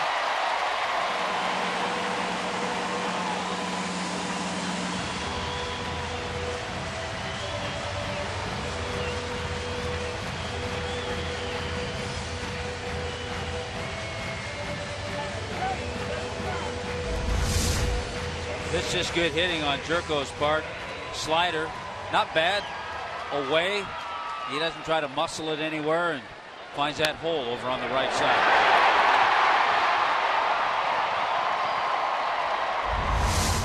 Now Headley, the switch hitter.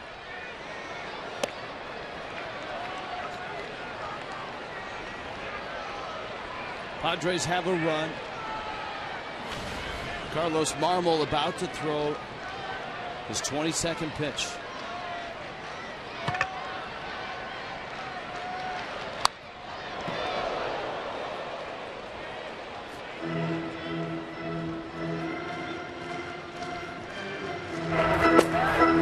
Brad Hand in Miami's pen.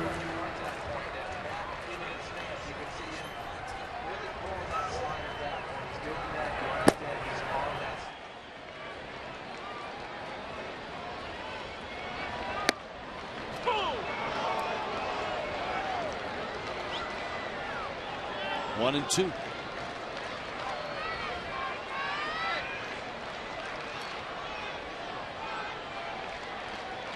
A messy inning here.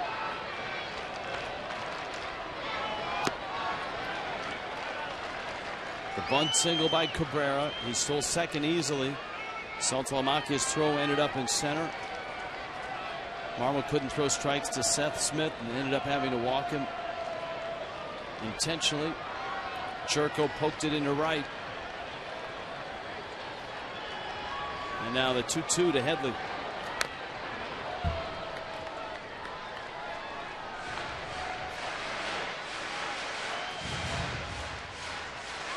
And on the other hand, it's been a bullpen that's had some pretty good success this year from the Padres.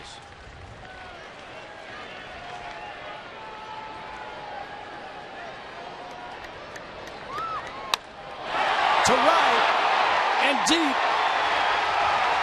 and gone. You gotta be kidding me.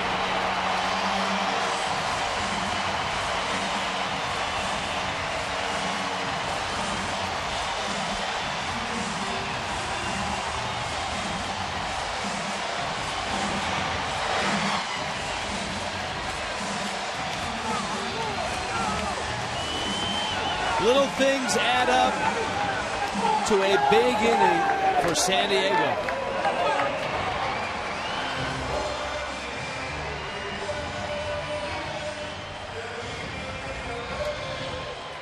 You talk, Rich, about all the stolen bases. 8 for 8 off Marmol in a little over 12 innings. That's the third home run he's allowed. He's not getting the job done, the bottom line.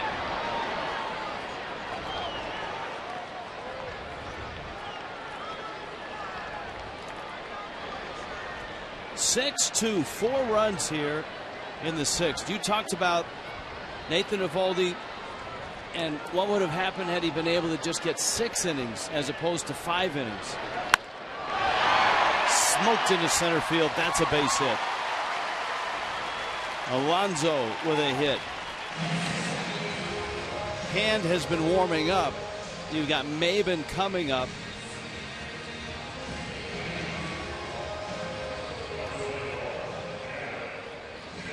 Well, Marmol not fooling anybody. His ERA has gotten over 8.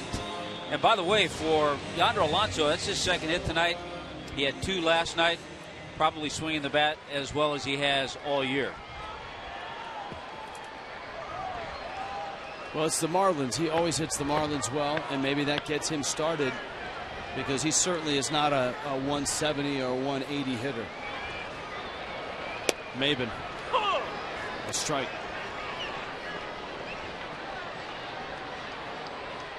Maben is 1 for 3.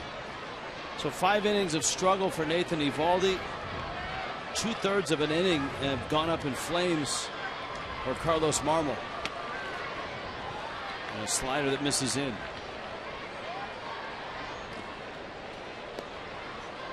Remember,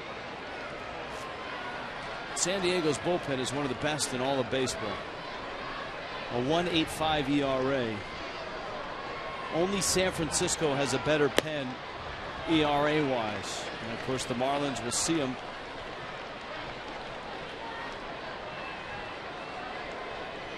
at the end of this trip. Rich, help me from biting my tongue too hard.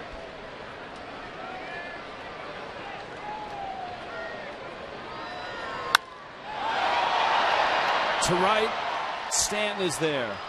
And he makes the catch. But the Padres, after 2 are out, put 4 on the board. Chase Headley's 3-run shot, the big one.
They go 6-2.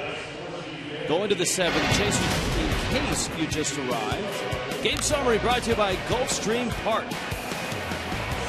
Well, for the first time this year, Casey McGee goes deep, a home run, and put the Marlins up early. But the Padres are a hot club lately offensively. They're able to come back and tie it. Seth Smith has been the hottest hitter on the planet, maybe other than Nolan Arenado. He's had a huge series. Then in the 6th, Jed Jerko punches one, and the big hit in that inning, a 3-1 blast off the bat of Chase Headley, who was just activated off the disabled list today. If you just joined us after watching the Heat fall to Brooklyn, welcome to San Diego. Welcome to what was a nightmare of a bottom of the 6th for Carlos Marmol. He got the first 2 outs, and you just saw the Jerko single and the Headley 3-run homer. Nathan Eovaldi lasted just 5 innings. His pitch count was way up early. It was a struggle for him. Eric Stoltz put 6 innings in. And now Nick Vincent faces Jeff Baker, Adeiny Echeverria, and the pitcher spot. San Diego's bullpen, second best ERA in all of baseball. And the Marlins have their work cut out. Down 4 with 3 innings left.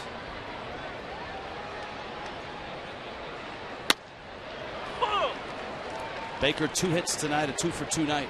Vincent with good two-seamers, kind of a heavy ball he throws. Sliders, some changeups.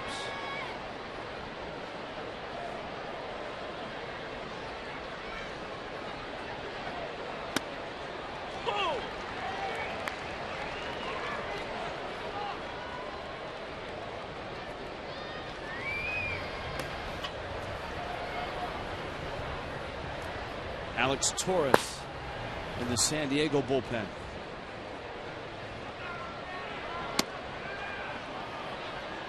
Baker takes away the McGee homer in the first, his first. Marlins have had opportunities. They had base runners in every inning but the 5th against Stoltz. Count runs full at 3-2. That's part of this game too. You can look at a lot of things, but when Stoltz, who is hittable, opposing batters came into this game hitting .356 against Eric Stoltz, and the Marlins managed 2 runs, and those came in the game early. Baker, good ABs by Baker tonight. All the way to the wall. Smith can't cut it out, and Baker arrives at second base with a double. 3-hit night for Jeff Baker.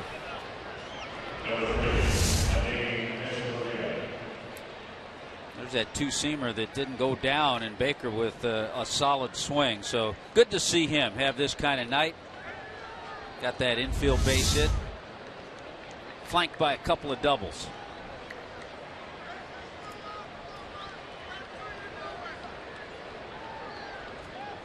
Miami tries to march back. Here's Echeverria.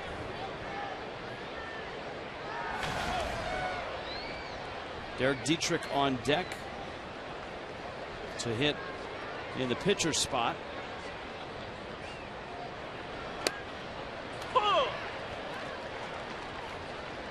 It's 0-1. Torres, of course, is up.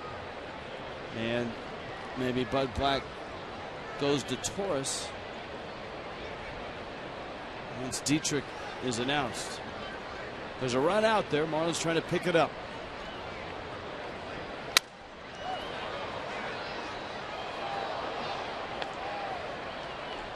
Echeverria broke his bat. There's Dietrich.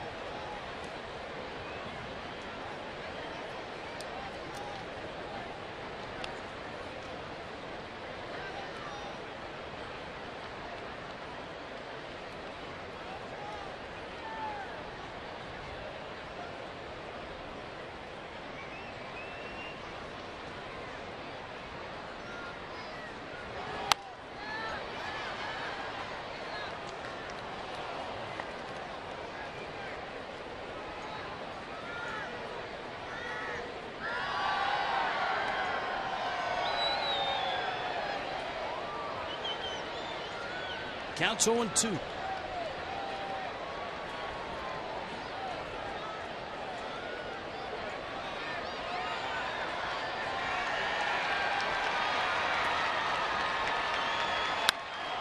think about the last couple of nights, the Marlins were torched for 10 runs last night on 13 hits.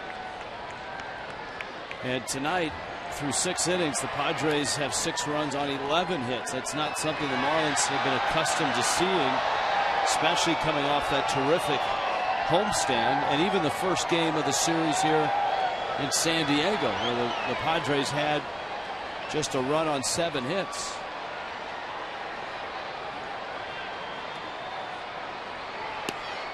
I mean, leading into last night's game, Marlin pitching and limited their opponents to 1 run in 34 innings. They had that great start of Tom Kohler. Final game of that series against the Mets. They had the complete game the start before from Henderson Alvarez.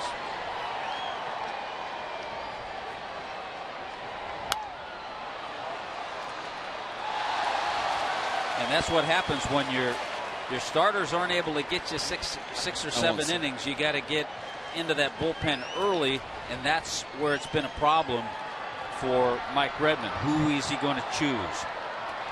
Remember last night, in the blowout loss. Brad Hand, Carlos Marmol, Kevin Slowey.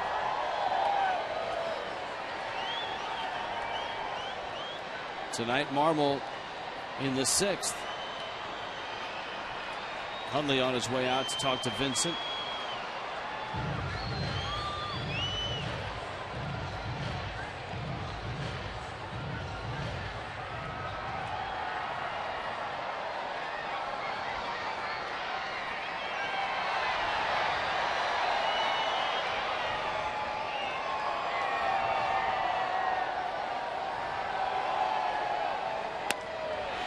High fastball strikes out Echeverria.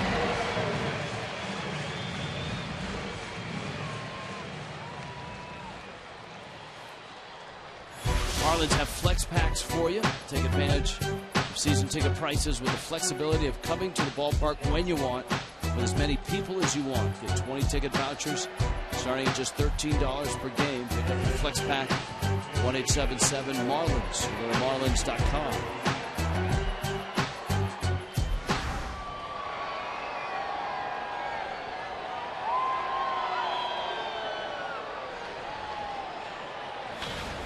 Dietrich hitting in the 9 spot.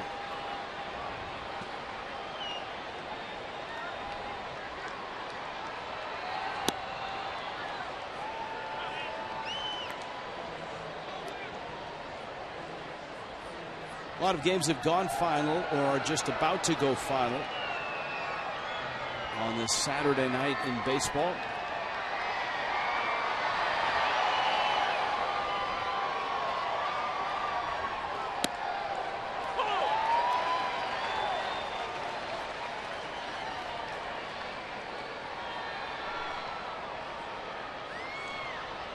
Ball and a strike, Baker.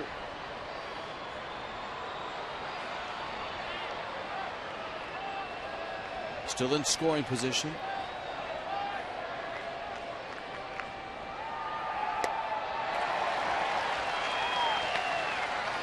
Hard to tell if that was a little backup slider or a changeup, but it was effective.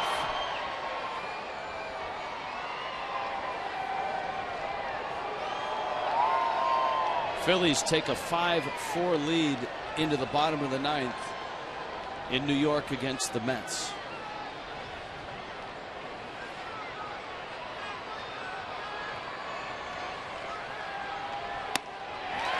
Fastball up, and you've seen 2 young hitters chase Vincent's fastball up around the eyes.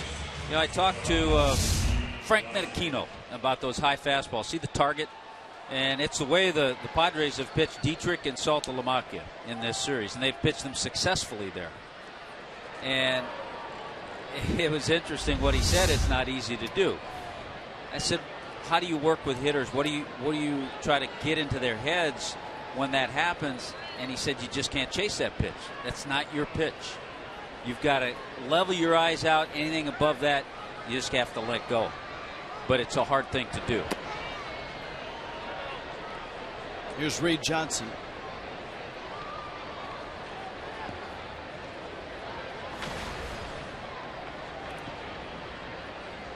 The Baker doubled, but Vincent has struck out Echeverria and Dietrich.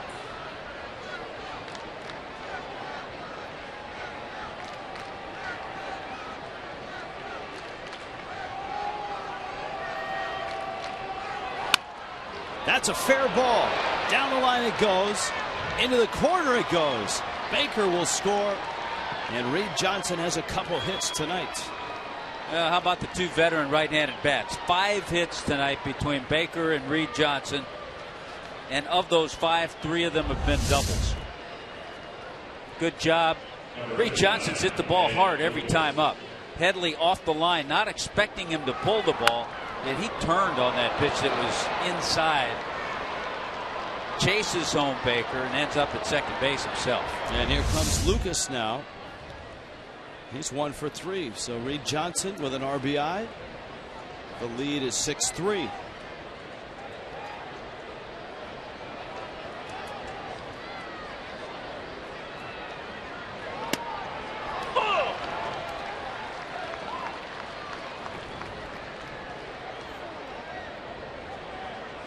Lucas, Johnson, Baker getting the start with the lefty on the mound. You got another lefty tomorrow for the Padres, Robbie Erlin.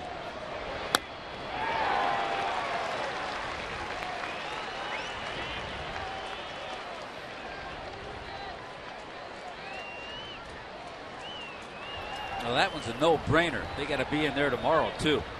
Maybe not at the same positions.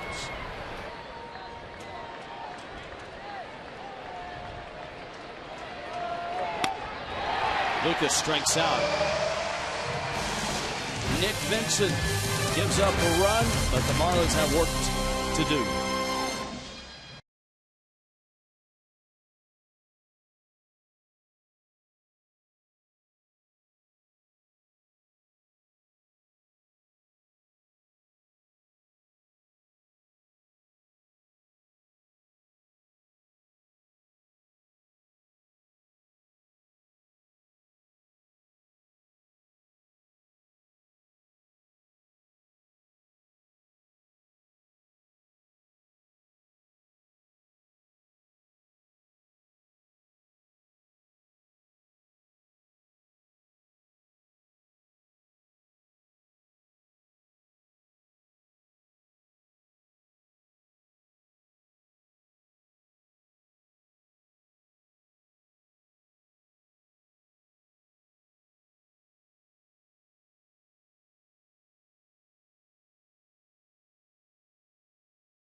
From Nick Vincent in the seventh inning stretch in San Diego. They have a crowd, I would say 24,000 here in San Diego, in a ballpark that holds 42. Brad Hand takes over for Carlos Marmol, and for Marmol, an inflammatory 6th inning in which his ERA is pumped now to over 8. An inning, 4 hits, 4 runs, a walk, and a strikeout. And so Hand called upon to try to keep it at 6-3. Nick Hundley, pitcher spot. Looks like Chris DeNorfia on deck. And then Will Venable.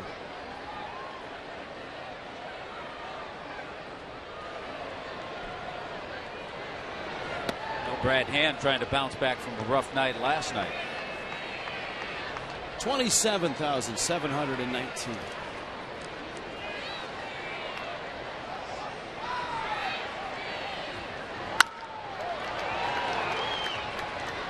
Echeverria gets it and gets the out.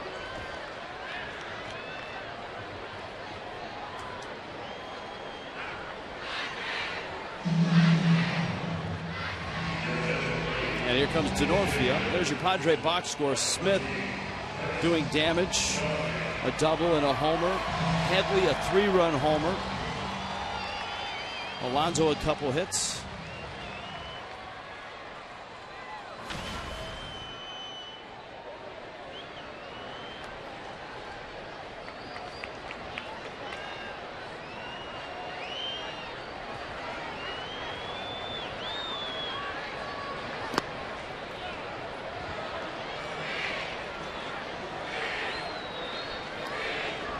Phillies did beat the Mets. Jonathan Papelbon saved it 5-4. That's the final. And the Phillies are a game under. The Mets are 3 under. Told you the Braves have won, and so they're now 20-15. And the Marlins at 20-16. Atlanta, for the time being, has a half-game lead in the East. And the Nationals' lead continues in Oakland. Tyler Clippard is in, so he does pitch against people other than the Marlins. That's good to hear. 3-1. Nationals on top of Oakland going to the 9th. That's up in Oakland. Milwaukee beat the Yankees. Another rough go for CC Sabathia today. K-Rod with his 15th save.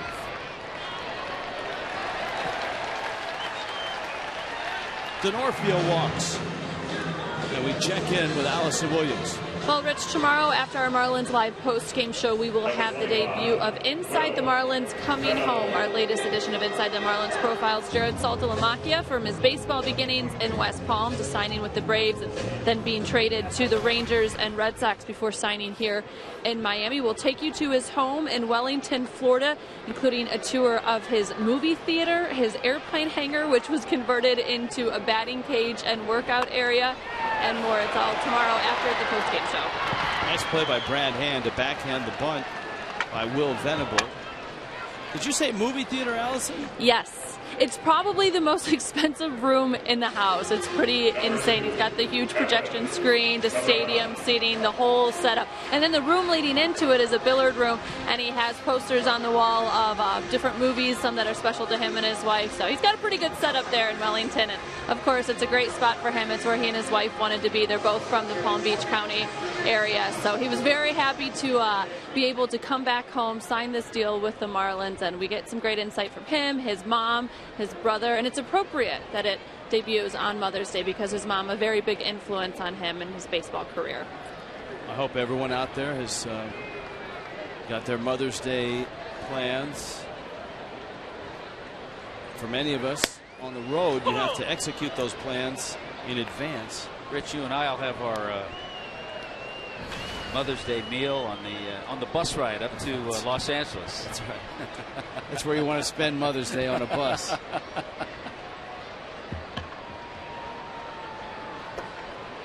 Headed up to 105. Here's the 0-1. It's outside. If we get lost, we can call one of the Californians. Just don't take the Slauson cutoff.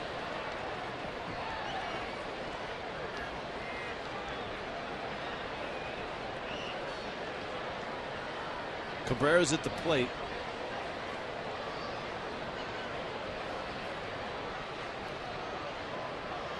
Denorfio, the runner, at second.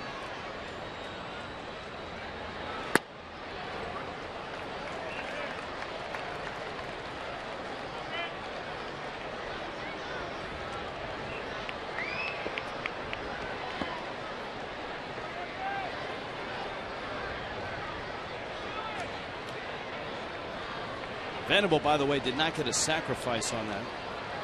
Now, Brad Hand, Rich, trying to adjust to a role that he's just never been called upon.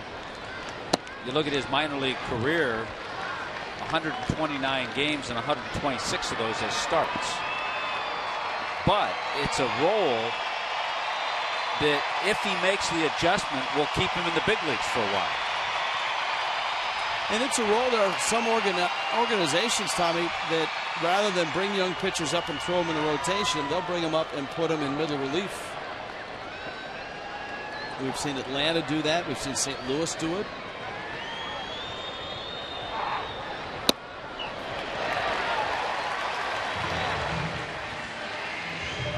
Cabrera walks, and Seth Smith is coming up. But it's also a role where you just can't come into games and walk guys and try to pitch out of jams every time. He's walked a couple here in the bottom of the 7th. For us, Mother's Day is always a baseball day. At least it has been ever since I was 5 years old. Yeah, even as a kid growing up, you were probably at a baseball field on Mother's Day Sunday.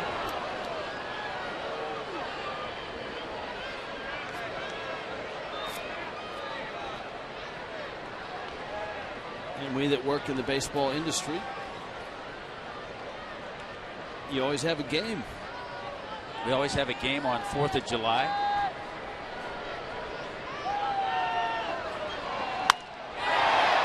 Right center. Have a night, Seth Smith. Denorfia scores. Cabrera scores.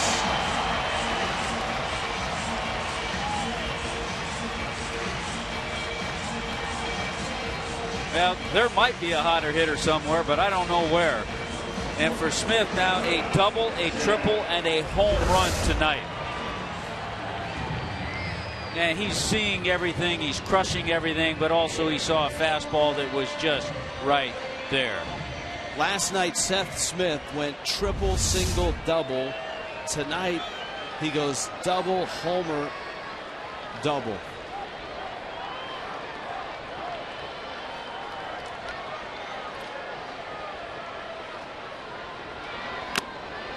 And both of the walks come in to score.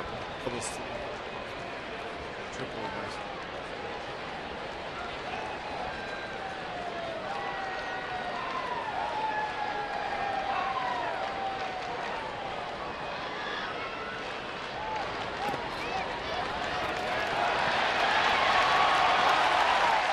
thing about pitching at the major league level is that guys are smart up here. And if you walk guys, the hitter that's on deck, and he sees that and comes up with men on base, he knows that sooner or later you're going to have to throw strikes. And you might be able to get away with it in A ball and double A, but you're not going to get away with it up here. Smith's hit in the first was a triple. So all he needs is a single to become the first Padre ever to hit for the cycle. Now he's going to need some help to get to the plate in the 8th inning. Because if the Padres keep this lead, they're up by 5. He's not going to get a shot in the 9th. So triple, single, double last night. Triple, homer, double tonight. Yeah, he's been the kind of hitter over the years, Smith. He's a .265 career hitter coming into this year. But he'll always give you 12 to 15 home runs. Give you a good bat off the bench. Jerko is up right now.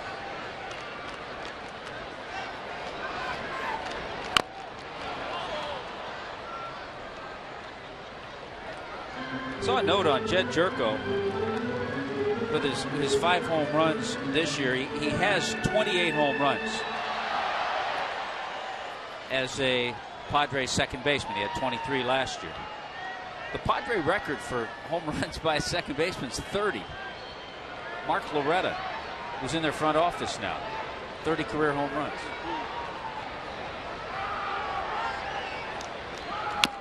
The other note on Jerko, as miserable a season as it's been for him, he's actually had a nice start to the month of May.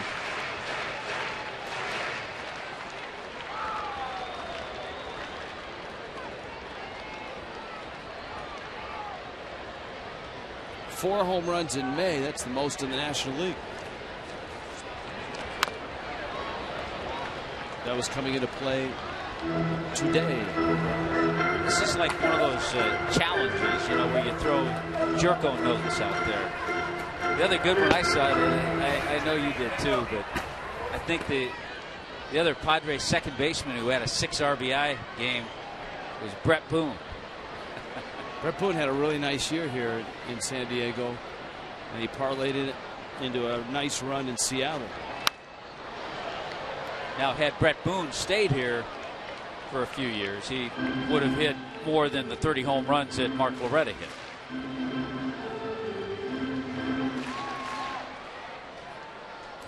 I think Jed Jerko is going to stay here a while. I think so.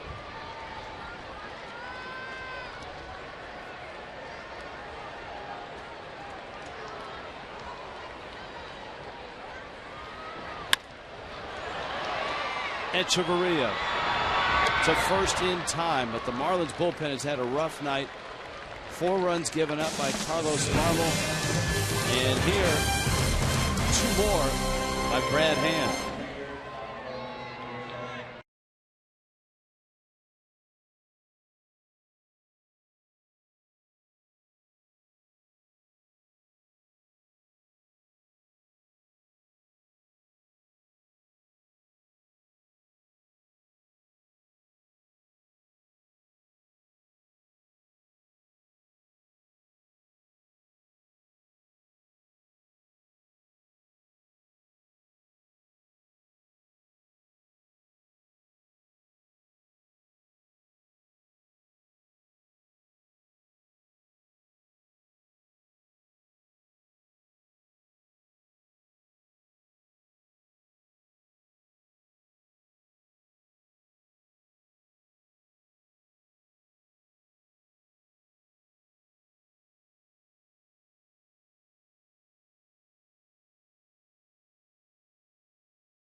Alvarez against lefty Robbie Erlin. And it all starts at 3:30 with Marlins Live. It is Mother's Day. The Pink Bats will be here. A lot of pink splashed in and around the ballpark. And what started out as a very promising 4-game series for the Marlins has taken a wild turn back towards the Padres. A 10-1 loss last night. The biggest offensive outburst for the Padres this year. And tonight, a 2-2 game blows up.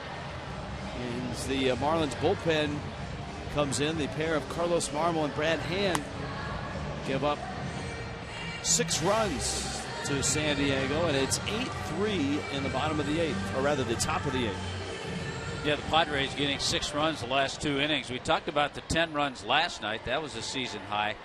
They had topped out at 6. They'd scored 6 3 different times. And so they've gone over that again tonight with 8 runs.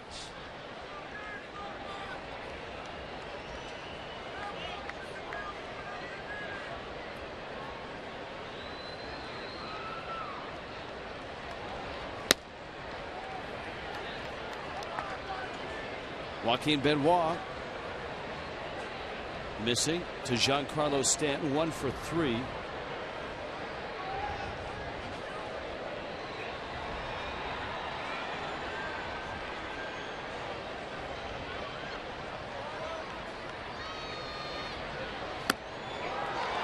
There's the bread and butter for Benoit, that floating changeup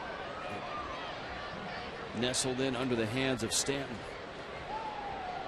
McGee and Saltalamacchia in the 8th. Eric Stoltz 6 innings. Nick Vincent pitched the 7th.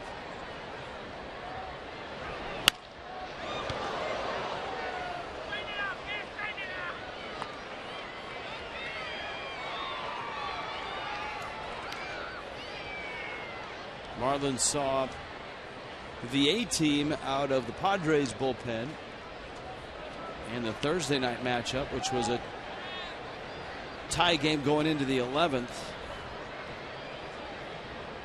Marlins went with Carter Capps, Mike Dunn, AJ Ramos, and Steve Cishek.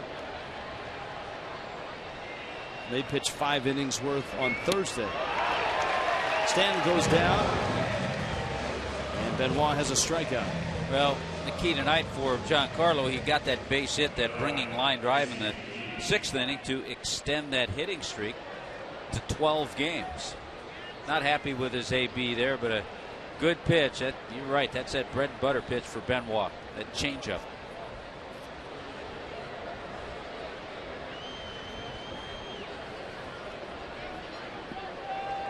Guy wore a Padre uniform for a long time, had a pretty good one here too. Trevor Hoffman. We saw him on the first baseline before the ball game. Who will be a first-time Hall of Famer.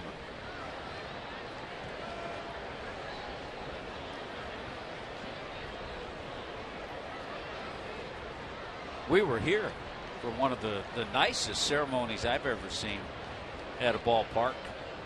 A retiring ceremony that they had for Trevor Hoffman. Retire his number. There 51. were a lot of terrific speakers. Yeah.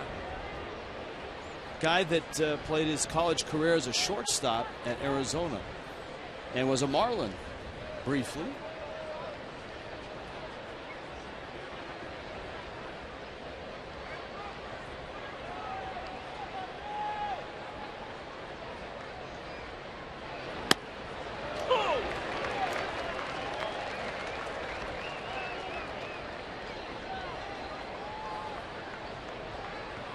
Pitch, if it caught any of the plate, it was by a whisker.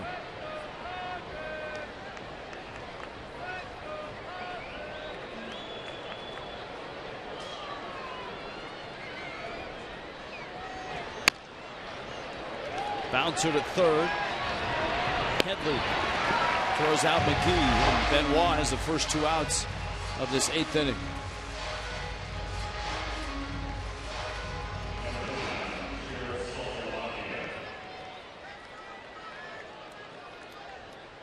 Now Saltalamacchia.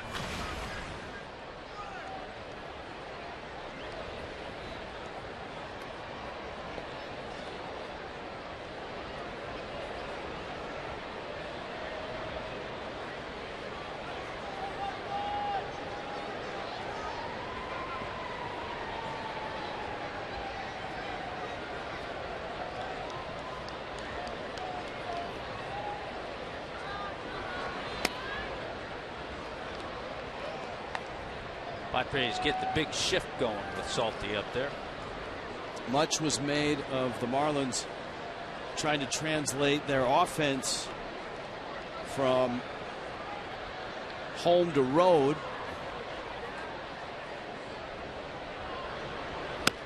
And while they certainly haven't lit it up with the bats, they haven't pitched that well in the 2 games here last night and Saturday. They certainly pitched very well on Thursday with Turner, Caps, Dunn, Ramos, and Cishek giving up just 1 run.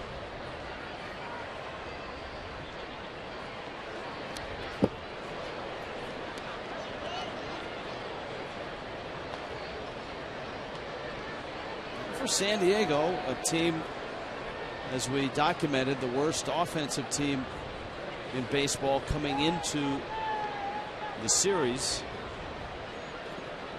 For Bud Black, for his team to go off last night and then to get Chase Headley back and have him contribute today or tonight, 5:30 start, is a really big boost. Headley with a 3-run homer.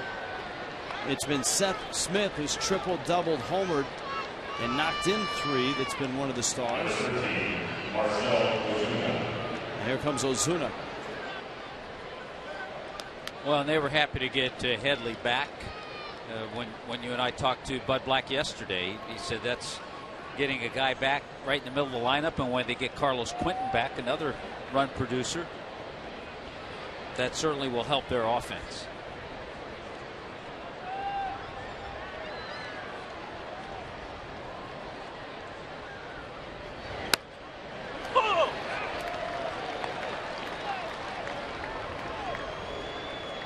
Oh, 0-1 to Ozuna, who was struck out twice on an 0-for-3 night. Jeff Baker, with 3 hits. Casey McGee, a 2-run homer. Reed Johnson, 2 hits, including an RBI double. That's been the highlights offensively for Miami.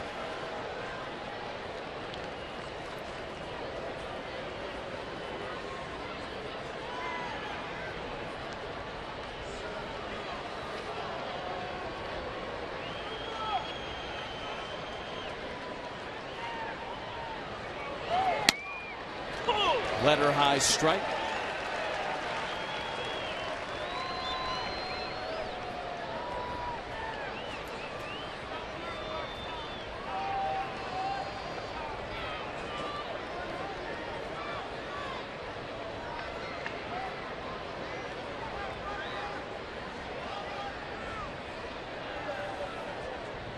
One, two.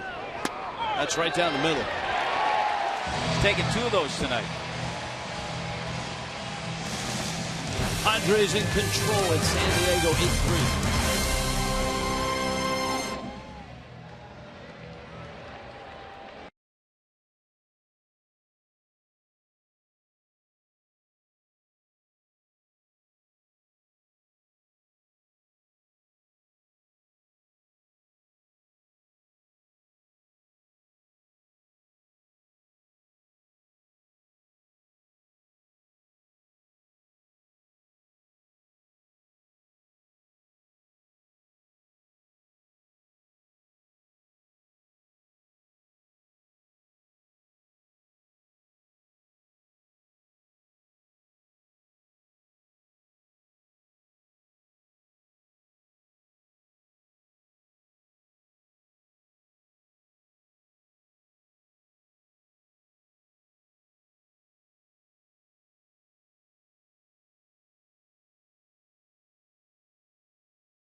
MLB.TV Premium is the #1 live streaming sports service. 12 years old, Tommy Hutton. Millions of subscribers. You get every out-of-market game streamed live, online, or on the go in true HD. MLB.TV Premium includes a free at-bat 14 subscription, allowing you to watch live baseball on over 400 mobile and connected devices.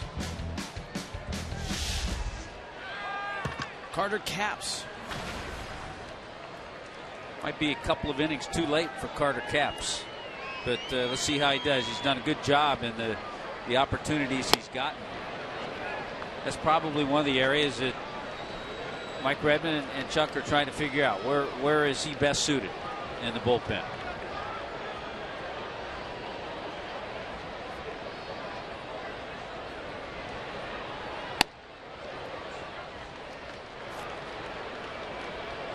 Capps facing Chase Headley, Yonder Alonso, and Cameron Maben. Bottom 8. Padres 6 runs off Miami's bullpen. Nathan Eovaldi, a short start. His pitch count was way up. His control was not there. And so Mike Redmond had to go to the pen. Carlos Marmol gave up 4. Brad Hand gave up a couple.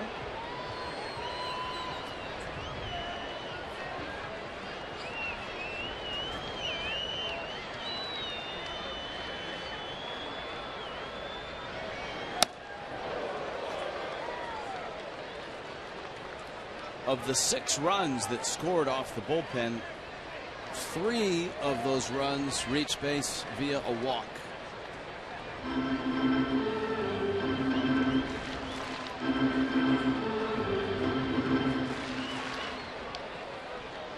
oddly enough, the 4 walks issued by Nathan Eovaldi, none of them scored.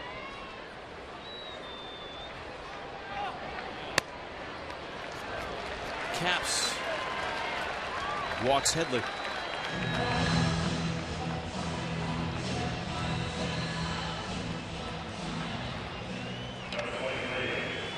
Marlins Live brought to you by Checkers. After the ball game,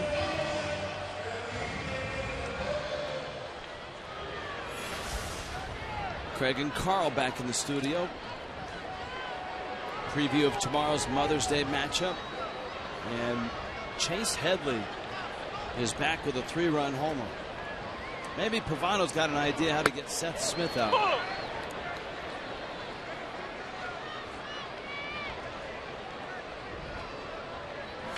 Yonder Alonso, 2 for 2, couple walks.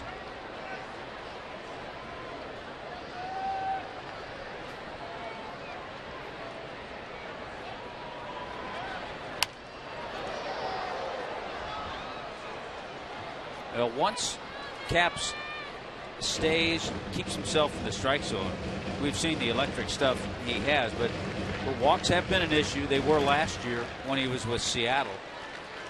23 walks in his 59 innings. Now in the 59 innings, he also had 66 strikeouts.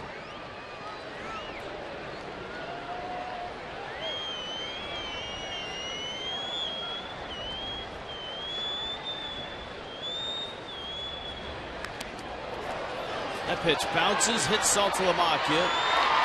His throw is late to second. It's going to be a wild pitch. Headley moves up. Boy, it's been a battle back there tonight for Salty. Not an easy night. I'm sure he'll get the day off tomorrow. Jeff Mathis will be in there, but he's had pitches all over the place trying to block. He's had pitchers that have been wild. Not an easy night for a catcher on a night like tonight. Not an easy night for Washington's bullpen. Rafael Soriano has blown a save in Oakland. Athletics rallied for 2 in the 9th inning.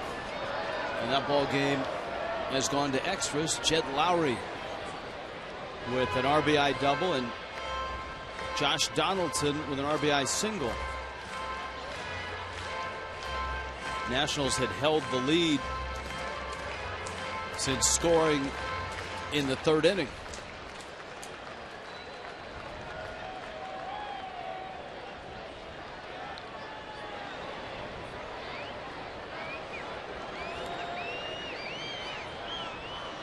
Alonso waiting. Headley's at second. And Caps runs the count to 2-2. Phillies outlasted the Mets 5-4 in New York.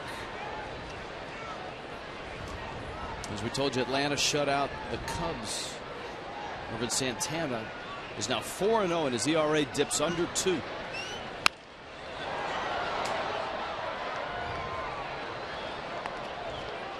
Arizona wins in Chicago against the White Sox 4-3. Pirates are playing better. They beat St. Louis 4-3. They're 4 games under now at 16-20. Rockies 7 over with an 11-2 pasting of Cincinnati.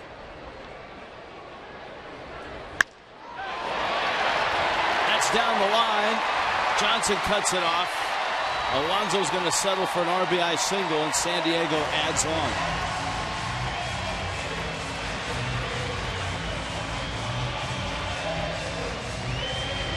Well, that's just a typical Yonder Alonso swing and what he has to do to keep himself in that area that he's been. He's going to be a guy, as we've talked about, 10, 15 home runs, but still can drive in runs with swings like that.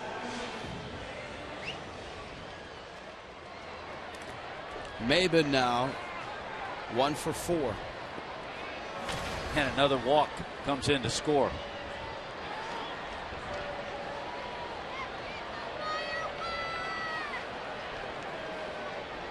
So every walk issued by the bullpen has scored, and that's 4 walks, 4 runs. And you talk about a hot hitting team. All of a sudden a season high 10 runs last night and have come back with 9 so far tonight.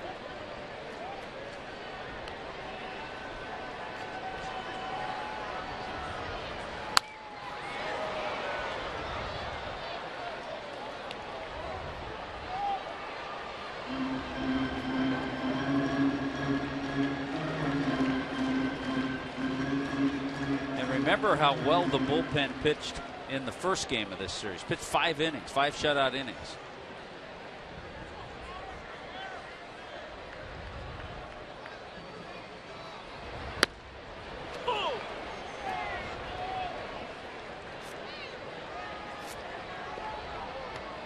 Well, Miami's going to need Henderson Alvarez to pitch as he's done lately,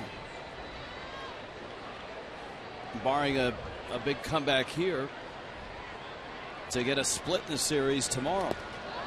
David swings and misses. Saltalamacchia, like he was flexing something. Just again a slider in the dirt that he had to make sure he kept in front of him.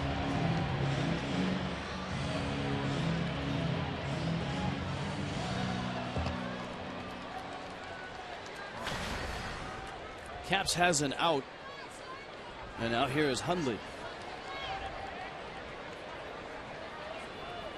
Marlins lined up here for a rare loss to a lefty. 8-2 against lefty starters coming in.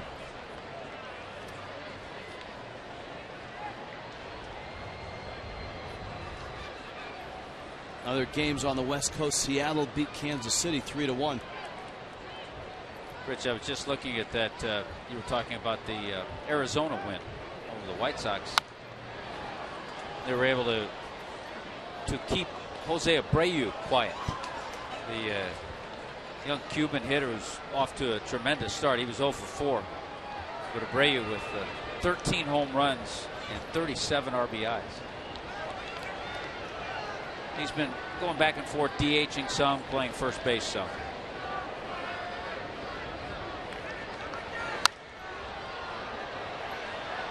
In the Seattle win over Kansas City, Chris Young, the former Padre, had his best years as a Padre, was an all-star here.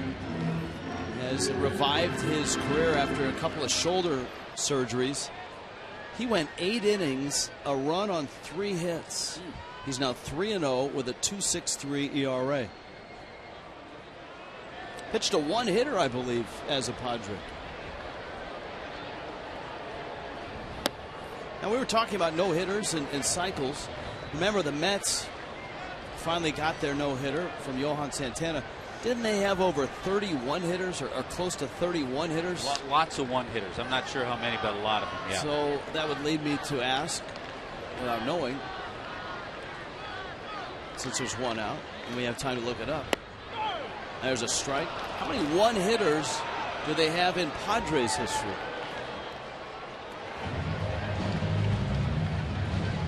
I think Nolan Ryan himself had 13 or 14 one-hitters to go along with his 7. You think Randy Jones had a one-hitter?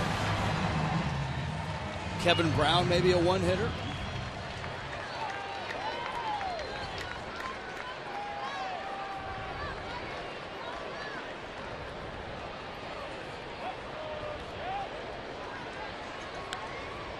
We have our baseball historian working on that right now. Big Kyle Blanks is hitting. And he takes down low.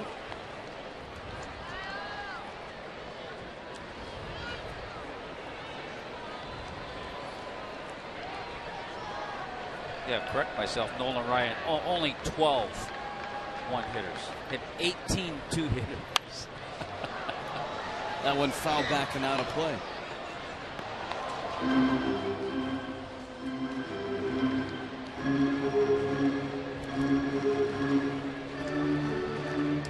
Here it is, Tommy. The results are in 27 one-hitters in Padre history. In Padre history, and those are not all individual. Andrew Kashner last year in Pittsburgh.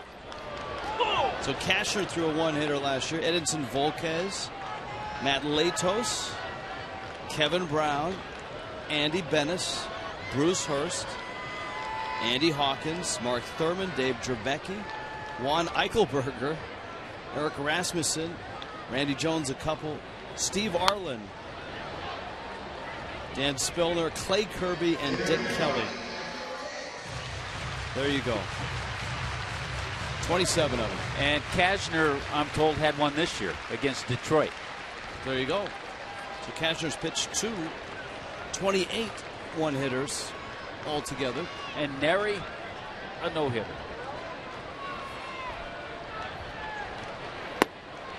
Well, Nady was an outfielder.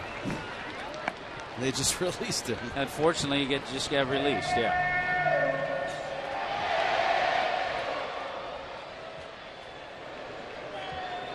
Blanks against Caps.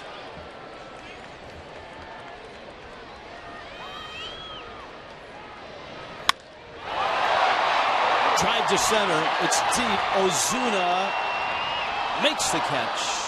Nice job by Ozuna on the track, crashing into the wall and holding on. Another walk and another run against Miami's pen. It's 9-3.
AT, mobilizing your world. And by your South Florida Honda dealers and sfhondadealers.com. Petco Park isn't so beautiful to the Marlins right now.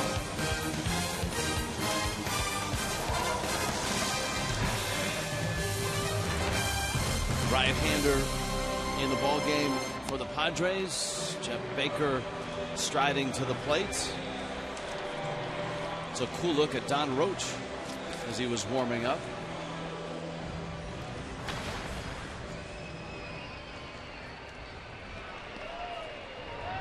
I'd like to see that camera during an at-bat.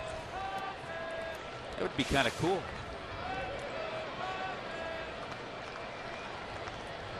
Of course, you would need to put a lot of padding on the camera person. Need to put, which is always one of those shots that brings a laugh to you that we have on our 10-run reel. One of those suits that Chris Coughlin had when the guys were overseas and the dogs were chasing them, police dogs. He looked like the Big O tire guy. You need to put one of those suits on, yeah. Or the Michelin man.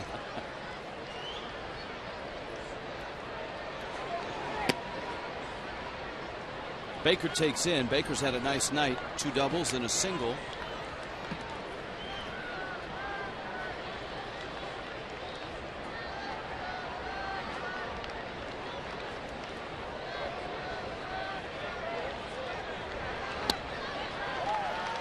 Roach is the third out of the San Diego pen. Nick Vincent for an inning. Miami got a run off of him. Not so Joaquin Benoit, scoreless 8th, and Roach is here for the 9th.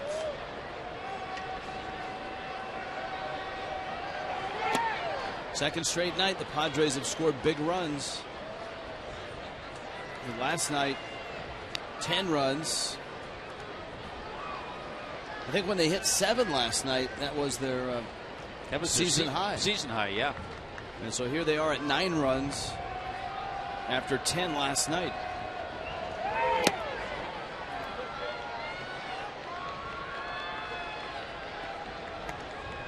Last night it was Jed Jerko. Tonight, Seth Smith and Chase Headley. It's Headley. 3 runs driven in, a 3-run homer by Headley, 4 runs driven in by Smith, triple, double homer. Baker fouls it at the plate.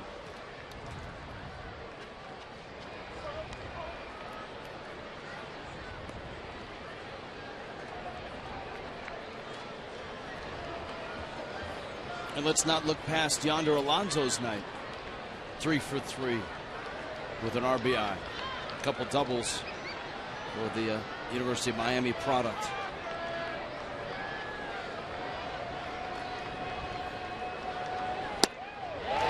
Baker swings and misses at a heavy sinker.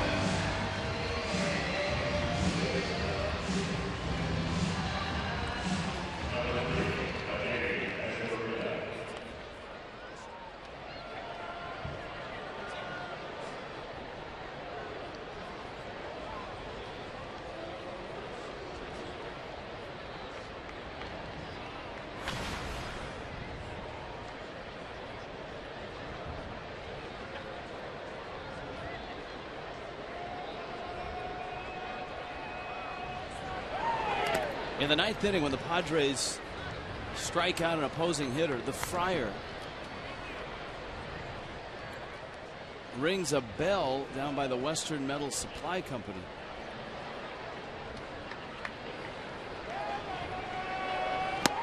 It's not quite Hell's Bells with Trevor Hoffman.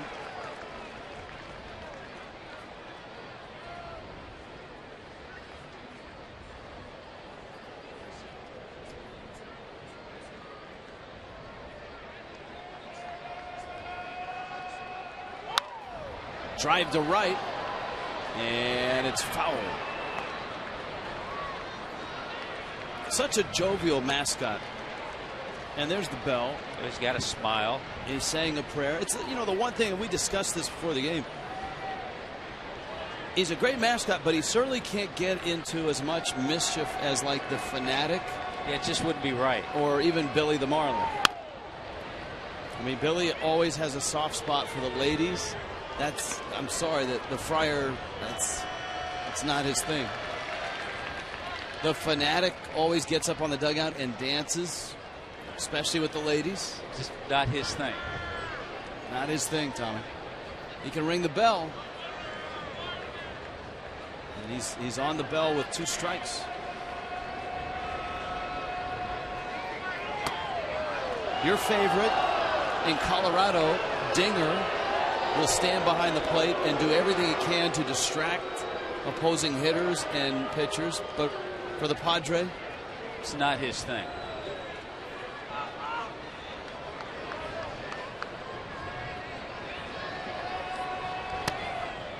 The Mariner Moose may jump on an ATV and race around the warning track, but the Padre just wouldn't be his thing. Who's the guy in Arizona? It's a scary. It's a scary. Jumps around and Baxter the cat. He's just Baxter the Bobcat. There's a drive. Look out, Friar, and it goes to the wall. Echeverria racing around first and into second.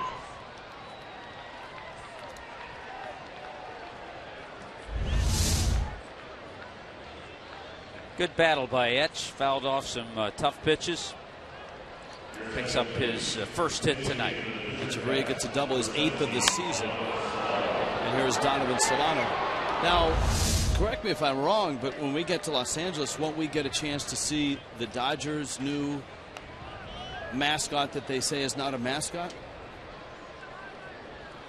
think it's a kitty cat. No, it's that's Jane Seymour. Oh, Tommy. okay.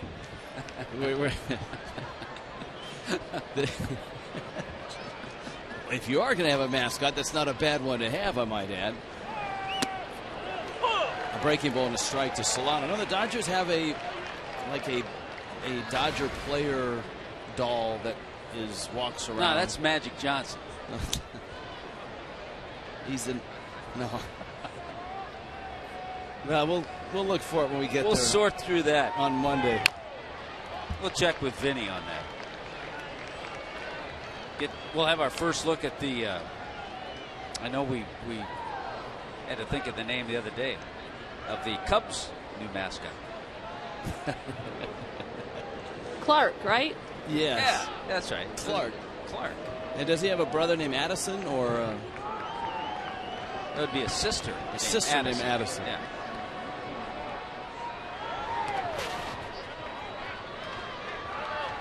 He's a Bear. I think the only controversy around him was his choice of clothing or lack thereof. But we'll get to see that. Well, by the time we see him, the weather will have warmed up, so it'll be okay.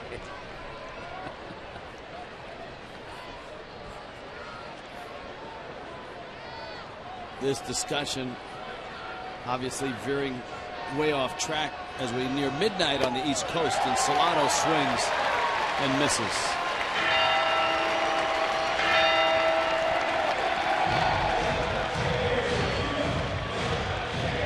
Wait a minute, Tommy. Maybe it is the Friars thing. Look at that. And the Friar will take a selfie. Ring the bell and get a photo with the Friar.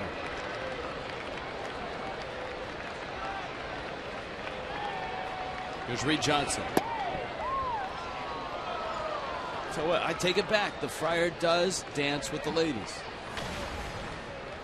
There are exceptions.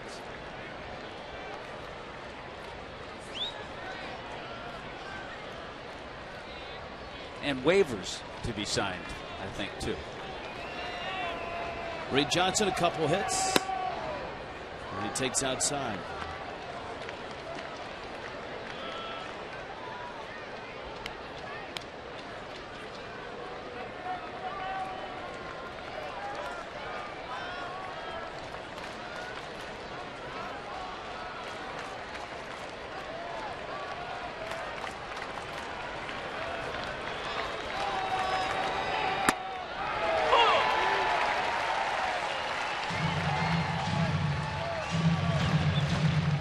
Count 2-1 to Reed Johnson. Who you got in a cage match?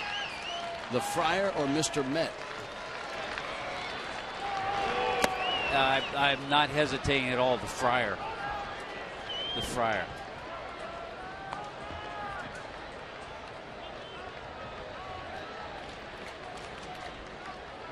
I think he can change that grin when he wants to. Let me take a selfie.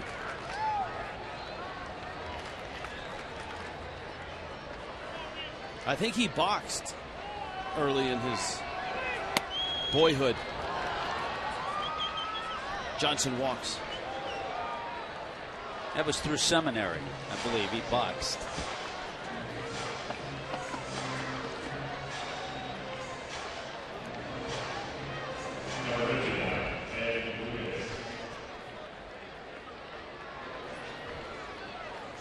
Lucas now. Well, Marlins with a couple on, but they've run short on outs here in the ninth. 2 outs, down 9-3. Ed Lucas 1 for 4.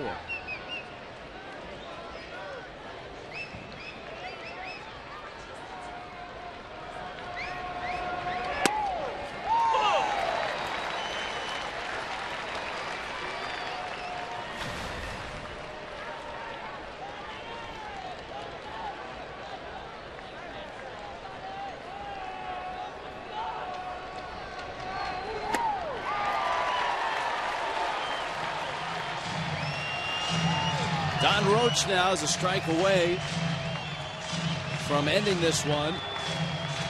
and knocking the Marlins out of their brief stay in first place.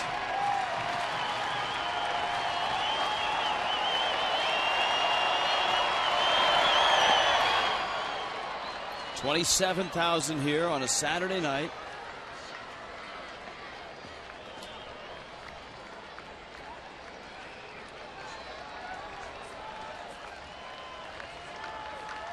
They had a nice fireworks show last night after the game.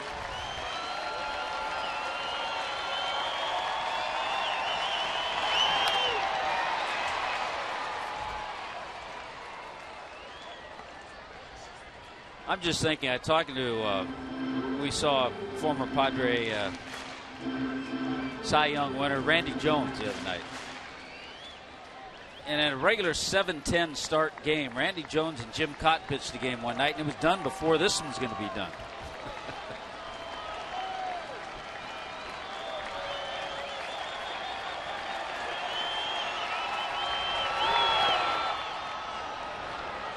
We've seen a lot of ex-Padres around the ballpark. We ran into Dave Winfield. You saw Kurt Bavacqua. Chatted with Kurt Bavacqua, but I had to make sure there weren't any pictures taken that maybe Tommy Lasorda would see.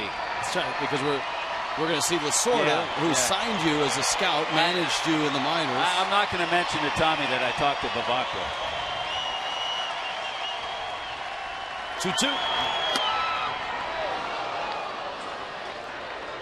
Counts 3-2 at Lucas.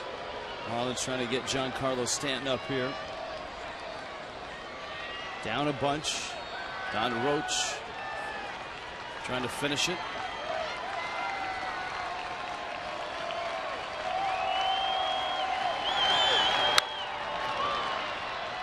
Lucas fights it off.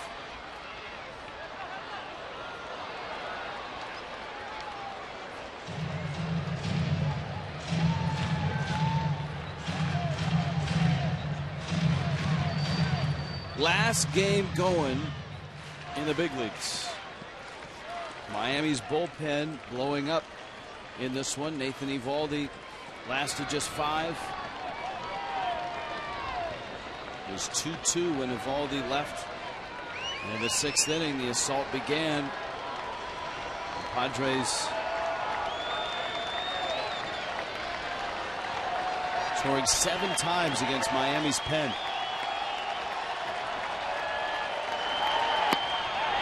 Lucas can't hold it. He strikes out, he's tagged out, and the Friar is happy. 27,000 in San Diego happy. Chase Headley's back with a 3-run homer, and I mean a long 3-run homer. Seth Smith continues his tear at home, and the Padres win it 9-3.